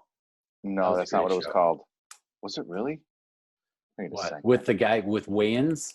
With Wayans? No, the Wayans brothers weren't in there. No, like he was like the young son of the Wayans, and he looks just like him. Elizabeth Cuthbert was in it. Oh, from Isn't she from now I'm really fucking 24. crazy. No, Pirates of the Caribbean? No, that's Isn't that Keira her? Knightley. Oh, that's it. Dude, see, I told you I'm so Are you bad at that game or are you tired? Because Jenny's bad at that game, I feel like. She's I like, know, hey, I'm- it's the I'm- person from that movie. And I'm like, dude, totally not. I gotta figure this out now. I don't even know if you've ever heard it, but it was one of the best shows and they canceled it. I can't believe they canceled it. Damn. You know what? I'll find it and I'll text it to you. But it was in Chicago, which is one of the coolest parts about it. Dude, okay. How Yeah. about, okay, I got to look at the time here, and I think you Yeah. want to talk about time. Yeah. So we could cap it with time. Leia, let's get back on track so we don't kill the rest of the night. So it's just something pretty simple. It started because I was watching a Netflix show called Dark. Did I mention this to you? I don't think this one, no. Okay, cool. So I got the full story here. So I was just looking through Netflix because I was looking for something to watch one night. And this description came up and it sounded interesting. So I was just like, okay. I was mining for gold. All right. And, Always. And I hit this show and the audio wasn't lining up with the video, and I'm trying to watch the beginning of this and follow along, but it wasn't lining up. And I'm like, what the hell? So I restart my TV, turn it back on, it still won't work. I'm like, damn. So then I go to a different movie and it's perfect. Everything lines up and everything's fine. And I was like, oh, this doesn't make any sense. So I flip back to the show and I watch like episode 2, but it wasn't lining up. And I'm like, Rachel, come here. I'm like, am I crazy? Is the audio off on this? And she's looking at it. She's like, oh yeah, it's way off. And I'm like, I don't know why this is doing this. This is so weird. She's like, she starts messing with it. And then she goes, oh, I think this isn't in English. I think this is in another language and they're dubbing it. And I'm like, what? And she's like, yeah. So dude, for like 2 hours, I was sitting there trying to get the audio to line up and didn't realize that this show was in German and that they were dubbing it in English for So 2 hours, dude. You couldn't see So, that their mouths weren't. Yeah. It was doing this. So anyway, Joel, I went to the store Yeah. and then I came back in my car. And I'm just like, what the fuck? So anyway, so after Rachel told me this and I looked it up and confirmed it, I was like, okay, all right, I'll give it a shot. Now that I know that it's not supposed to, I'll try. So I'm watching this show and I'm into it. I'm liking what's going on.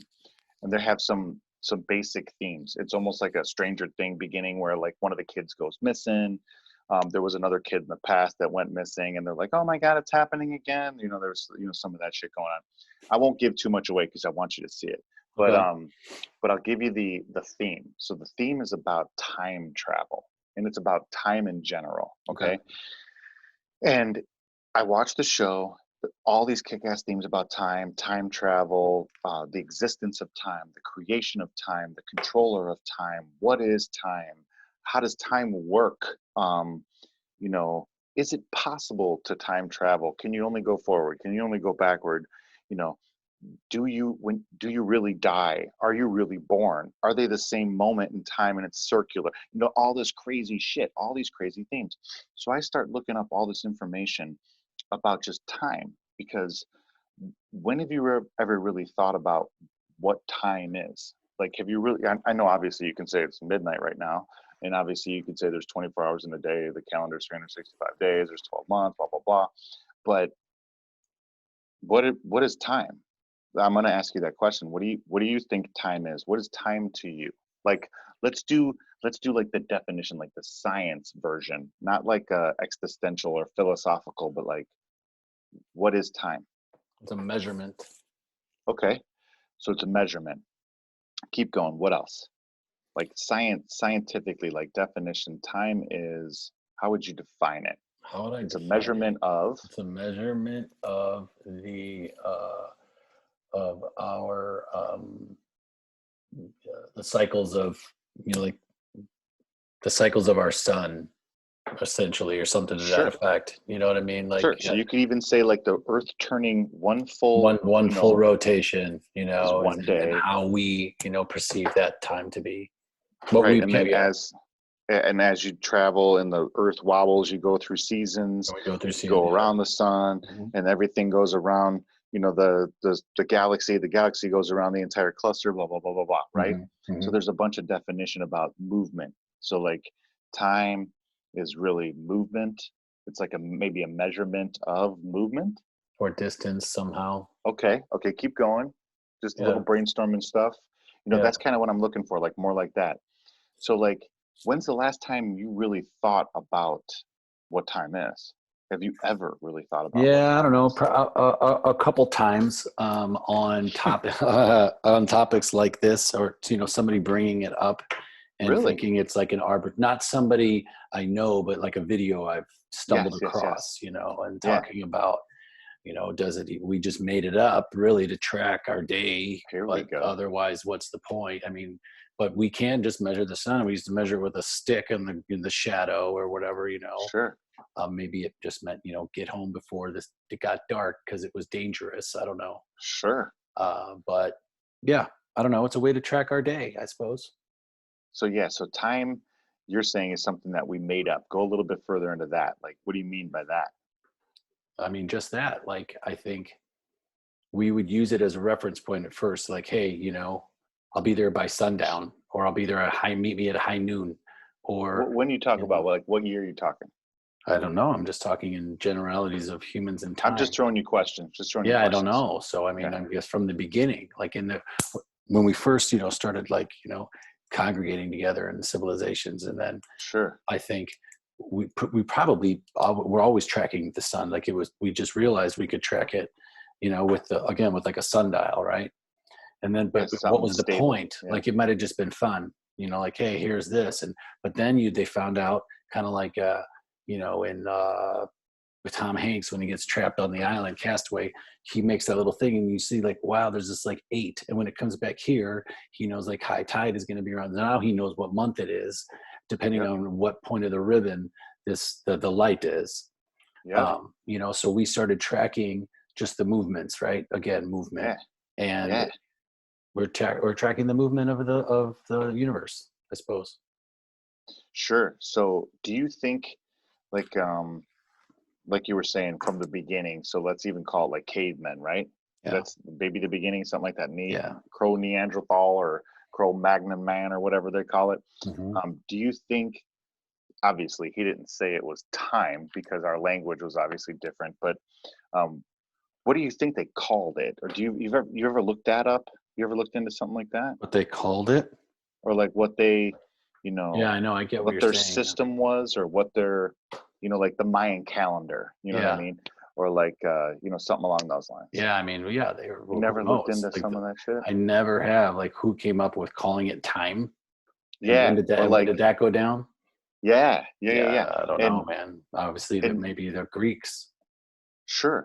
So like, so this is my point to asking you all this really is to just This is good. tell you, like, this is what I went down. This is the rabbit hole that I went down, because I really never asked the question, what is time? Or maybe the better question is, when is time, instead of what is time? Or maybe that's neither of those are the right question, right? And then So what anyway, what you're looking for. right, exactly. But some of the simple things that I found out was what we consider time, and our definition of time, the word, our structure and process of time is only like 120 years old. Like that's when they invented universal time code. And before that, there was no such thing as time. It didn't exist. So Really? time is only 120 years old. Wow. The word, even everything about it, is only 120 years old. Before that, it was like, okay, London had a time and they could choose whatever they wanted. But in Africa, they used the lunar calendar, and they didn't use a Gregorian calendar and any type of, 12-hour or 24-hour, cycle. They had a completely different, way of thinking about time. So if you went from London to South Africa, it was like traveling to a different fucking planet, because there was no such thing as time in their world. Yeah. And then if you went from there to like Southeast Asia, that was completely different too. And it wasn't like add 4 because of the you Yeah. traveling from west to east. That didn't exist. Yeah. None of that shit existed. Yeah. So you had no idea what time it was, or how we would put it, what time it was, but you had no idea where in the cycle you were. I just wrote the word cycles. Literally, like, Based- finished writing cycles. You're like, in the cycle. I was like, dude. based on where you were. So like, this is the type of stuff that I find out. And then when I find out that everything that pretty much keeps me enslaved, everything that I fear the most, everything that people complain about, I wish I had more time, there's not enough time, give me a minute, what time is it, do you happen to have the time? All these questions didn't even exist before like 120 years ago or so. You know what I mean? Like, that's crazy to me. So this thing that No. controls our lives, like the work day, having to go to bed at this time, like you said, it was a sundown thing. It wasn't like okay, it's 12:22 right now, I have to go to work at 9 o'clock in the morning. The sun's been down for a long ass time, right? So, and there's the word again. And I could say, okay, I can still get 8 hours of sleep in and have an hour to get ready for my 9 o'clock meeting if I go to bed at midnight. You couldn't do that. So you were stuck going to bed. You're like, okay, the sun just went down. I probably have maybe I can eat dinner, because that's like a dinner thing. I can take a bath, but that's gonna usually run me, into pretty deep into the darkness. So then I'm gonna have to go to bed so that I can be up when it's light, because you have to take advantage of the light. It has nothing to do with a number. You follow what I'm saying? No, I do. But at night, Yeah. you'd probably be able to still track something in the sky, whether it be the moon or something else as Or well, stars, to sure. figure out its stars, to figure out what time it is. But not to the the preciseness that we do now. Yeah, not to And the minute and the second and all that crap. But yeah, I mean, and because of how precise and how specific it's gotten, it's turned us into slaves of it. yeah, It's our biggest fear, because time denotes death. It denotes when it's over. You know what I mean? So everybody now is on the clock. There's always clocks running. You're looking at the clock at work. You're yeah, looking at the clock of life. You're looking at, all of these things start to like, control you, because somebody invented this shit, but it was only 120 years ago. that's unbelievable, right? Yeah. That's what I'm saying. So I'm like, holy shit, dude. And this is just the tip of the iceberg that I started getting into. And I'm just like, holy shit. But like, when I started to think about it like that, I was like, this is all made up. Like you said, this is all a construct. This is a way for people to really, really, almost control you more than anything. Yeah. And then with technology, that time gets faster. Not because time actually gets faster, it's because it's always in your face. It's always up on my computer screen. It's always right here on my phone. It's always right there on my wall. Alexa will tell me if I ask her. It's on the TV when I hit my TV guide. It's on my microwave. It's on my stove. It's in my kitchen with the little fucking eyes on the cat that go back and forth. And when I turn all the volumes off, I can hear. It's inside the fucking crocodile's belly that's chasing Captain Hook in Jordan Peterson's story, because it's the ultimate monster. It's the ultimate slave master, but nobody asks what it is. No one questions what it is. No one knows a fucking thing about time, but it's the most important thing. It's the most valuable thing. You want to talk about people being ignorant about their finances? Holy fucking shit. That doesn't mean a goddamn thing compared to knowing what time is and how to manage your time, and knowing what it does and how much you have left, and knowing how to, just knowing what it is. What is time? If you knew that, your fucking finances would take care of themselves. Everything would take care of itself, because you would be able to control time. And I'm not saying travel back and forth in the future and the past. You can control time, because you have the ability to now manage it. You're not a slave to it. You know what it truly is. You know that it holds no power over you and it's just some construct. That's the type of stuff that I'm talking about. That's what I'm trying to wrap my head around right now. It sounds crazy, but I'm telling you, it's like the key to the cage. It's the key to the jail. It's Does like time, but does time work without money? that's a great question. I love that question. I should write that down. Hang on. You know, Does like does time time work without money? work without money? Because time is Dude, always measured in how much per hour is it. sure. I mean, like, this is the type of thing. These are the questions that if you answer, then you get the key to the cage. You get the true freedom because you'll find the answer to that, and it probably will be something that'll surprise you. And you'll be like, so wait, and then it'll lead you to the next question. It won't give you answers. It'll lead you to the next question. Go ahead. I know you're trying to say, so you're dying here. Come on. No, man, I think we're good. Okay. I think yeah, No. because All right. but my only question is so what are you going to do with that? That's so big. It's so big. Right? What are you So going what to do you do with something do? You that's go so off big? the grid and do you No. try to run it on your own? What would you What would you do? I don't know, man. Well, okay. So what I would do is because that's the control part. It's like everybody wants to control their time and do it when I want to do it. Not like do it when I want to do it, but do it with how I want to live my life, right? Do it with the energy and the timing within my life. The actual cool thing about being out here in Arizona is we're like almost like spring cleaning right now. Well, we are, but the spring cleaning is almost like the fall here. It's so time cool. is different to you. Time is different here. We're backwards and we're only right here. And so, time changes based on who you're talking to, because in a couple months, time will be different for me and we'll be 2 hours off instead of 1, but keep going. Oh, you're right, dude. I mean, I've always said just by flying on an airplane, you're time traveling. Even as a kid, I said that. I flew one time to Florida when I was a kid and I was like, this is seriously time traveling. It is. It's called so time weird. dilation. It's crazy. Relative to how fast, even when you walk from where you're sitting right now and you walk into the kitchen before you go to bed, just because you're walking, and if your wife is sitting there, you're traveling through time at a different rate than she is. I'm dead serious about this. Look up time dilation. True. Yeah, okay. I will. It's all speed. So where are you going with this? I'm going down the fucking wormhole, dude. I mean, like, that's what I'm saying. But here's the only reason I'm telling you this is because of that show.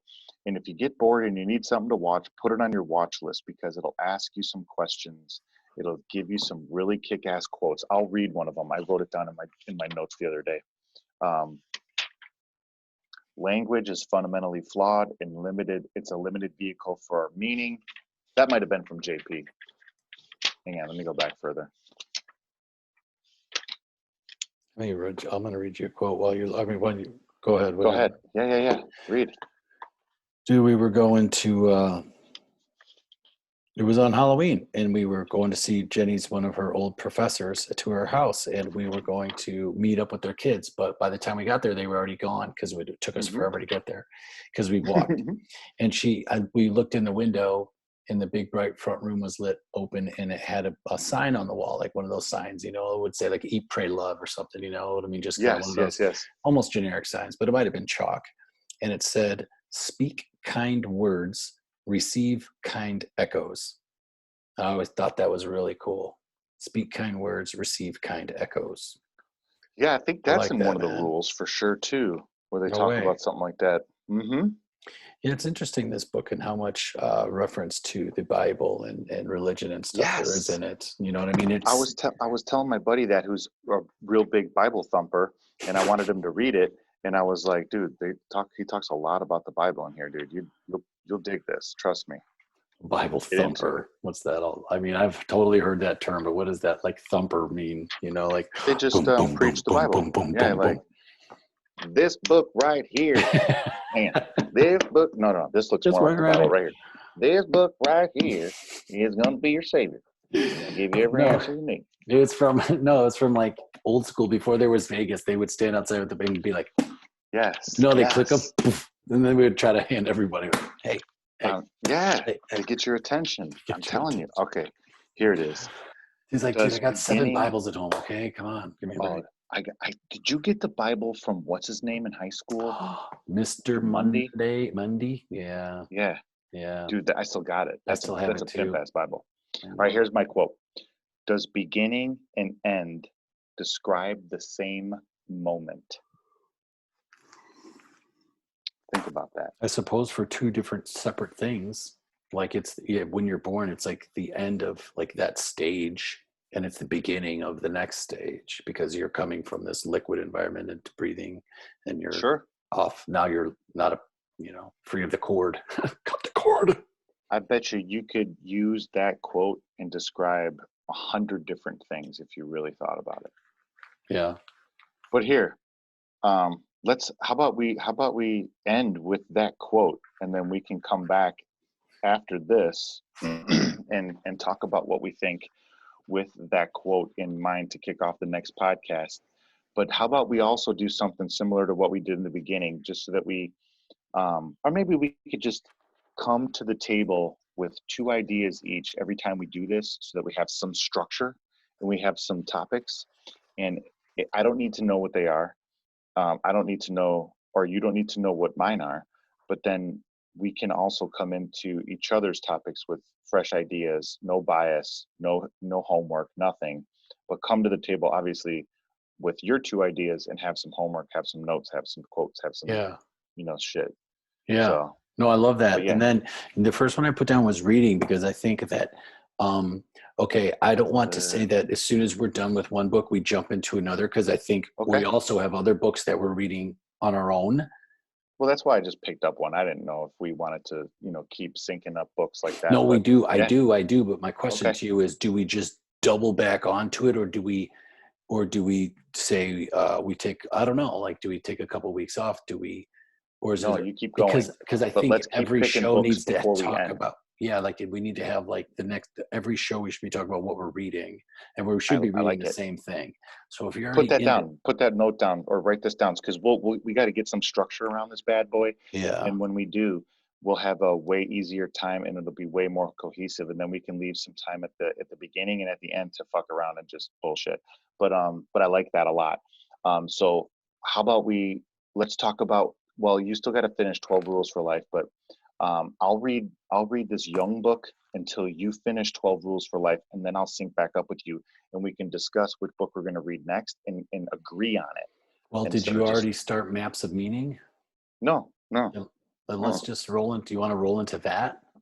Yeah, but this one's serious. A little more expensive and hard to find, and it's super big. It's like a freaking textbook, dude. Well, I mean, if we don't like race, but we put like a manageable goal, I would appreciate. I mean, like the 20 pages a day is actually manageable goal. I love that. After I started, like the last few days, I've done it a couple times, and I was like, man, it's anyway. I'm kind of bummed I didn't do better in that, but we can do it next time. I can do better. We got another shot. I was just gonna say, we got another shot, man. Just finish. Keep hammering out 12 Rules for Life. But I love the spreadsheet because of the accountability factor, and it worked for me. And I think that you should hold yourself more accountable to that spreadsheet and just putting down that 20. And I've missed 2 days in a row now. Oh, dude, all those days I didn't put shit in, I just missed.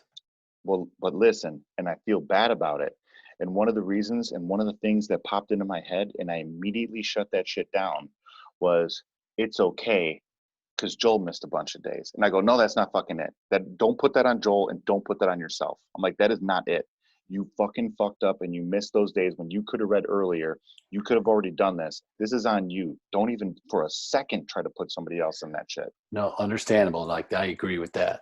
But you know also, like JP will say, like, you can't be a slave master to yourself. Like, you can't treat yourself that way. You have to give yourself some sort of room, or that's not like, because if you don't hold anybody else to those standards, why do you think you should be perfect? But you were saying you were attributable because Joel missed. It's fine that I did, instead of taking it and saying, oh, you know what, I fucked up those days. Right. And I could have done it. It wasn't, there was no, you're right. If I'm sick and I'm throwing up, obviously, like you said, Joel, you're going to give yourself the time. If I had something to do where, me and the kid are out and I still I don't know if I could even do that because I could have read in the morning. I could have gotten up earlier and done it Well, before but she see, gets there's up. the thing. I But could that's have. the thing. Like we need to build in, even when people buy real estate deals, they build in like a 5% vacancy rate because they know it's unrealistic that every unit's going to be rented every day of the Yeah, year. right. So it's even unreal. I mean, that's like you're dealing with, I like this. Hang on. millions of dollars. Like we should give ourselves, everybody should give themselves that margin of error, right? Come on. 5% vacancy. And that's Vacancy rate. good. I mean, that would be Dude, great. that's a rule of life right there. That's like a Jordan Peterson rule of life right there. And I mean, you could take that and dissect the fucking shit out of that and psychoanalyze that to death, and use that. I mean, I love that. I put that down for sure. 5% Yeah. vacancy rate, dude. I might make a fucking t-shirt out of that, dude. I mean, that is that good, dude. That's cool, man. Let's do it. Hey, and that's what I'm saying. I think like we would be cool to have an e-commerce store attached to this show that we put out like this hat. We put out like I that already shirt. have it up. We could Just build. like I could build one in ideas. 5 minutes for ours. Yeah, that's what I'm saying for our show. And like when we have cool Yeah. quotes or we have these cool things, but we just put them through there and people that will see the show will be like, they'll know what it's from, you know? Right. I'll build it in Etsy. We'll put all our shows on YouTube. You put the link to the Etsy store in every single video post. Okay. We'll also set up an Instagram account for the show, just an Instagram to start. Then we can start cataloging and hashtagging all of our posts and all of our shows in there. We can also put posts where you have like, just the hat in the picture and say, hey, we got Black Friday deals at the store. Chaos or ordering chaos right now. That's your code word, for 15% off. We'll do all that shit, bro. I Love got it, it. I've dude. been doing it for 2 years. I know you have. I just shipped 3 wristbands last week because people are buying them for gifts and stuff. And one of them was to Australia, one of them was to somewhere in Canada, and the other one was to New Jersey.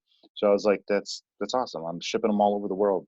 Nice, dude. That's so cool. Yeah. I love it. Do you when you're posting on Instagram, are you still doing like 30? Is the thing to do still like 30 hashtags? Yes. Yeah. I'm not gaming the system anymore though. Yeah. Because you get I can't remember. There's a name for it. Something Yeah. happens where they don't like that shit. I'm noticing So, people now, or even for the last 6 months, only do like 6 or 8 or something, or 5. Yeah, you can be more specific because if you start to put 30 in every time, it almost looks like you're spamming. Yeah. If you're a little too anxious or not anxious, overzealous. So I think that less is more, but you have to have enough to make sure that you get exposure.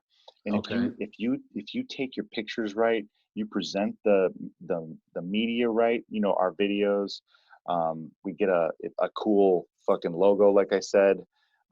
We throw a bunch of kick-ass, uh, t-shirts or even these sayings, like that 5% vacancy rate. If you want to find out what that is, click on the link below, shit like that. We do all Yeah. that stuff. Yeah, dude. Hashtag, this self-help, hashtag Jordan Peterson, hashtag, you put all that shit in there to get that audience, because they'll be scrolling and it'll just pop up if they're following that hashtag, or if they're looking in that hashtag bank, it'll pop up in there. And if you get, enough, you'll pop up in the top 9. And then you get eyeballs. People start clicking on the link to in our profile to the YouTube page. Then they start watching the show. Then we get paid for the YouTube channel. Then they start saying, "Oh man, that is a badass shirt that fucking, or that hat that Joel's wearing is badass, dude. How much is that shit?" Oh, the link's in the show notes. So they go down there, they click on the link, they see that the hat's $25. We ship anywhere in the world. Boom, we sell hats. We sell shirts. We sell a fucking whatever. We could Yeah, I'm think with of you. 100 100%. more things. Yeah. 100%. We could do I'm in. keychains. We could do Yeah. journals, like me and Rachel said. We're trying to make our own journal, and we're gonna put it on my Etsy store. Yeah. We could sell prints with our little 5% vacancy rate, and you can have some like a slogan or something like that. But we'll have a kick-ass picture that I took behind it with your fucking quote right there. Something like that, man. We just can brainstorm again. That's We'll do the perfect, dude. cards. I love it. I love it. Yeah. Yeah, we could put out cards, man. I'm telling you, I'm all in. This is only going to make us better, and everybody, better around us. It's like the whole being selfish thing he kind of talked about, like being selfish to a point where you're not like, this sloth, and you're, you know what I mean? You're like, Or shutting you're everybody making, else out. yeah, if you're being, Yeah. taking care of yourself properly, then Yeah, paying the it, bills. it Yeah. will permeate. People will see it. They will also be inspired. It will make them better, and the whole thing. And then Uh-huh. we talked about it also in the grocery store today about, couples and stuff like that. And I loved his whole, you never win a fight, with your wife because you don't want to live with Mm-hmm. somebody who's defeated. Like living with somebody who's defeated isn't right. There's no winning this argument. And Nope. like, that's so great. And like, if two people can come and understand that and work on that together, it's going to be Like so truly understand truly that. understand it and really just work on that. Like that will save, if people want to save relationships or live a right relationship, Across that the right board, there dude. alone will make it everything. Across the board. No more petty the- trying to win over this or that or whatever it is. Like it will really help. Because you know that everyone loses unless you just say, hey, I know that we're both flawed. I know that we both have shit to work on. I flew off the handle. I approached this the wrong way. I know that you've had some shit you're dealing with. I've got some shit that I'm dealing with. And you just have to relate. You know what I mean? And once you can relate and understand all that stuff, then it diffuses everything. Then then you can actually get to the crux of the matter, because now she's not scared, or you're not scared because she's yelling at you or you're yelling at her, and they just shut down defensively. You know what I mean? There's so many dominoes that fall based on there's like two paths of dominoes, right? Depending on which domino you push, they're going to fall. So just make sure you're pushing the right one. No, dude, it's right. You're right. And it's difficult because I think, in a relationship, I'm starting to envision, you come together and you got this thing going and you're like, okay, we're solid. We're married. We're doing our thing. We're good here. Now, hey, I'm never going to start exploring those things I was exploring before when this took all my time. And now I'm going to go explore those things again. And then all of a sudden, then there's this, this pushback. And then this came apart. So there's this pushback, and then it's overwhelmed because you're not making the headway here. You haven't been investing here, pulled back. And it's like really messy. I wouldn't say pushback. I'd say pull back. Like I think that, like you said, two people are going this way, right? And you start to explore some ideas. She starts to explore some ideas. Maybe she doesn't. Just in a case of, guy versus girl, or just in my example here. So she might stay on the straight and narrow and not go and explore stuff, and you might. And of course, she's going to try to pull you back. You know what I'm saying? Not hold you back, but pull you back, not push back, because that would send you further away. It's always pulling because it's part of you. It's always pulling. Yes, right? It's always just pulling because that's the center. But that's okay, because I mean, like here's the deal. So if you keep doing this, okay, you keep doing this, that's not good. What you want to do is you want to both go out, right? And if you start to explore the things that you love, you end up coming back together here. And what shape did I just form? A gigantic fucking heart. I'm telling you, dude, both of you, boop. And it sounds corny as hell, but it's the truth. That's why you encourage each other to explore those things. You encourage each other to you do the things that you love, to have time with the girls, to have time with the boys, all of that stuff. Because what ends up happening, you come back together and you get to share all that shit with each other. And then that's where the true magic happens. Yeah, I know, man. Then your kids see it. Then the kid knows how to act and behave and sees what true love, true listening, true communication is. I know I'm cheesy as shit, but whatever. No, that's really good, man. You know what I mean? Really good. Yeah. It's interesting too. I mean, what if one person doesn't want to do or is having a hard time figuring out shape, dude. What that is? You can't make the shape. It's like can't make the shape. So you're talking about this shape. So now you have to try to help that person figure that out. But what if they don't want it, or what if it's? Then you encourage. You just encourage. You can't force anything on anybody. You can't control anything. Yeah. Let's just be honest here. Yeah. You can't control anything, no, but you true. can control your actions, so you can't get thrown in jail, stuff like that. I don't say go off the rails, but I'm saying you're truly not in control of anything. You can only control your time. Yes, dude. I mean, boom. Set an alarm. I was really just a joke, but it was funny. You keep bringing up so many crazy good questions, like setting an alarm, like controlling your time, like manage your time. I'm telling you, there's so much deep shit with that time thing. That's why I wanted. Dude, that time thing's funny. And the 120-year thing, I'm gonna actually look up, because I mean, not that I don't believe you, but because I want to see the intricacies of how it came in. Because what the fuck were they calling it before that? Like I said, some of the calendars weren't even on. Yeah. With the Gregorian calendar, they had different days. There was no Monday, Tuesday, Wednesday, Thursday, Friday. Yeah. That's a new invention, dude. Yeah. I mean, like that's crazy. Like that didn't even exist. And if you're talking 150 years, 120 years, 200 years, let's say, if you're talking 800 years, even 1,000 years, in the actual, you know, in the big picture of time, 1,000 years is literally this quick, I know. probably quicker. So think about how new the invention of time is to everybody on the planet. It's not a thing that was around when Jesus Christ was here.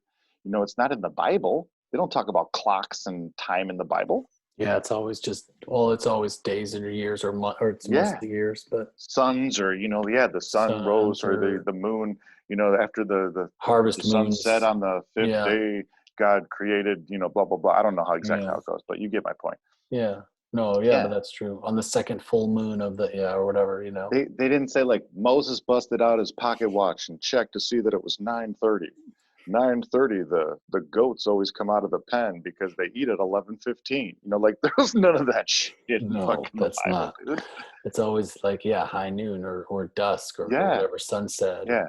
As the sun was the highest point of the day, Moses over came the out of the olive cave. branch. Yeah. Yeah, exactly, dude. That's what I'm saying. Like, if you really think about it, you're like, oh, they didn't use it here either.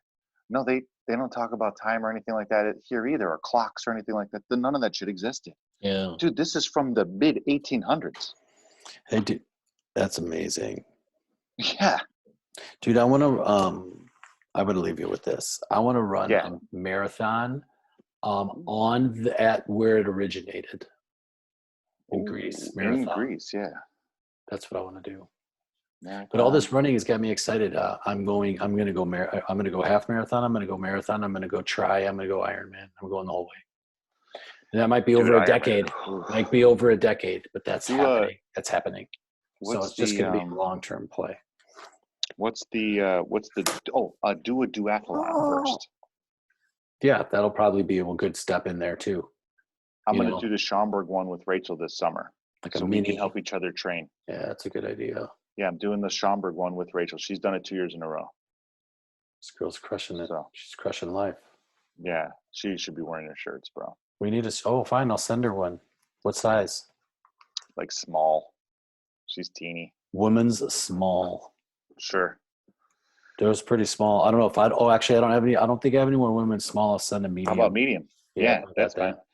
I'll put that shit in hot water and we'll be good to go. I already sent you one, right? Yeah. I got one. I wear that shit all the time, bro. Yeah, me too. I wore it the day we were heavy playing though. poker. They sweat heavy. Oh, it's all good. I actually like that because I don't sweat from my pits or like down here. I sweat from my head. Yeah, me too. Yeah, me too. Hardcore from my head. I know there's guys at work that are just like pitted in the middle of the day. I'm just like, dude, what's up, man? Yeah, you nervous? Fucking. You on the block? You owe somebody money? Yeah, you owe some money. Yeah, you on the clock. You owe somebody money? Yeah. Oh, brother. All right, let's do this. So yeah, you got a lot of info tonight. I love doing that. It was spur of the moment, just busting it out. I was not ready for that, and I'm so glad that you did that. That was really kind of you to do that. It was fun. Hey, are you setting up a YouTube channel or what? Yeah, I'll do it. I got it in the notes here. I'll set it up. So here's what I need your help with. I'll start a shared doc and start uploading these videos to a shared doc or something. Otherwise, how will I get it there? Okay. Yeah, well, you could just upload it straight to YouTube, and I can show you how that's done. Oh, I know how to do that, but will I be on your channel? Is that what I'm saying? Like if you we'll both have access to it. I'll give you the password. I'll give you we'll make an email address, like a separate email address for it, like a Gmail or something.